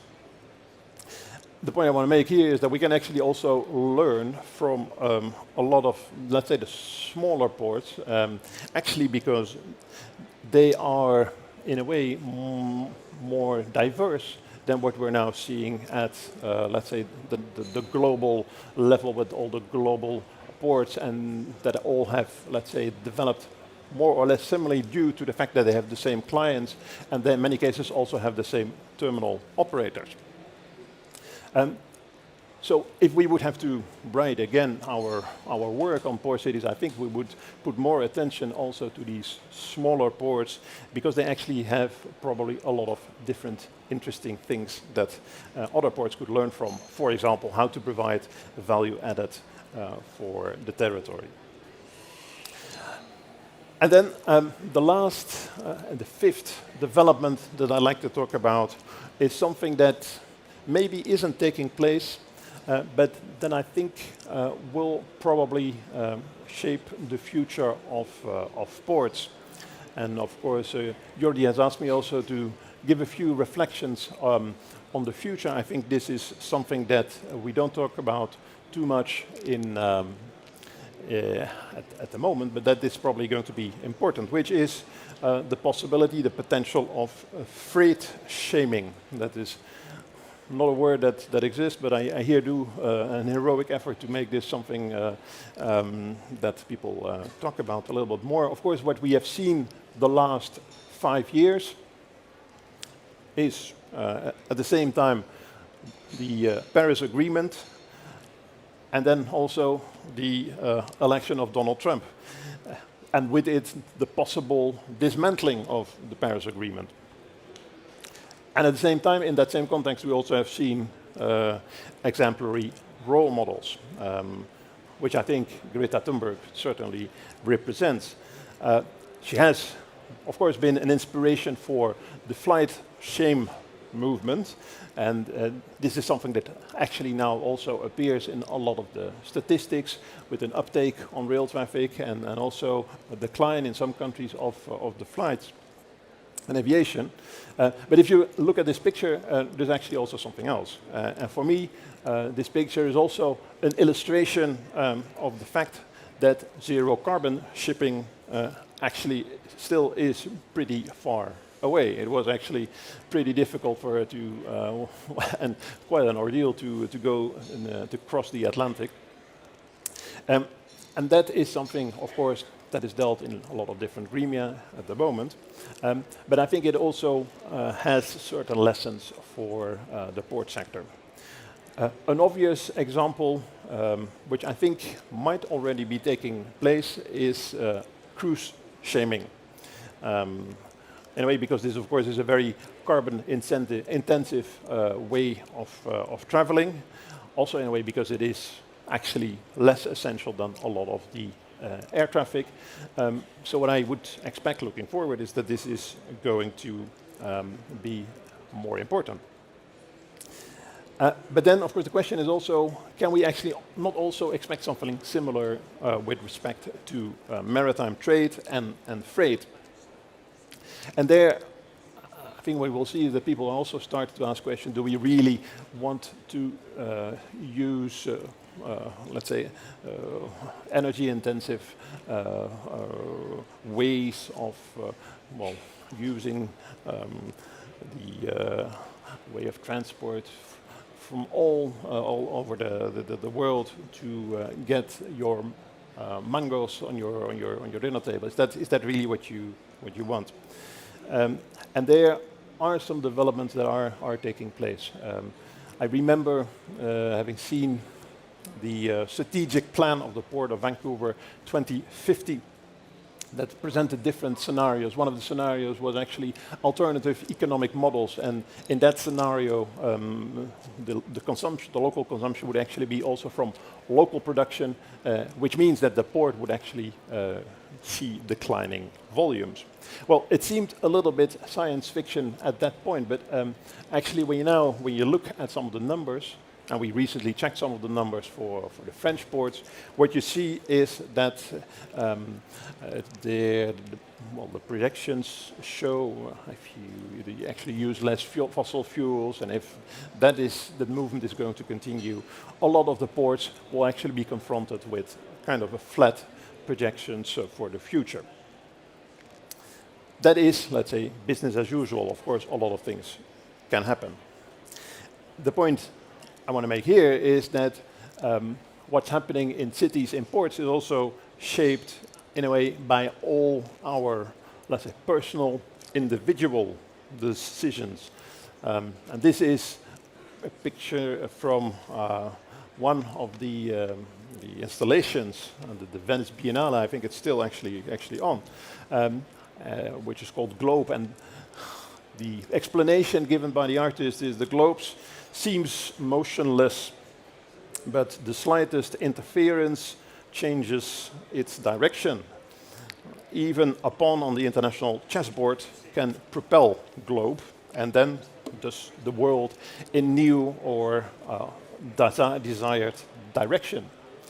And this is, I think, something that probably in port planning isn't taken into account that very often, that a lot of the, let's say, the smart cities are full of smart individuals, and that their behavior, in a way, their consumption behavior also determines the future of smart ports. Now, I have been asked, and I'm not sure how much time I have still. No time left. In a way, this is also where I originally wanted to stop, so that is fine. I think, what does this mean for the future?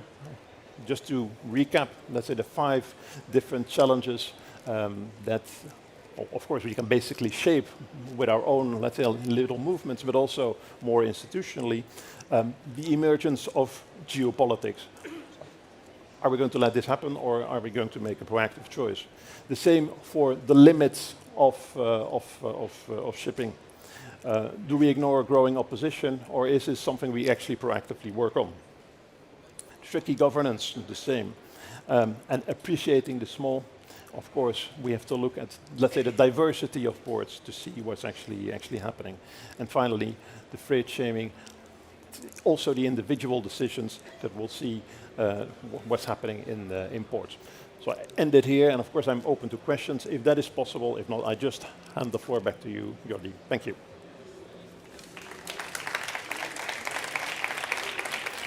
Thank you very much, Olaf. Thanks a lot. Thank you.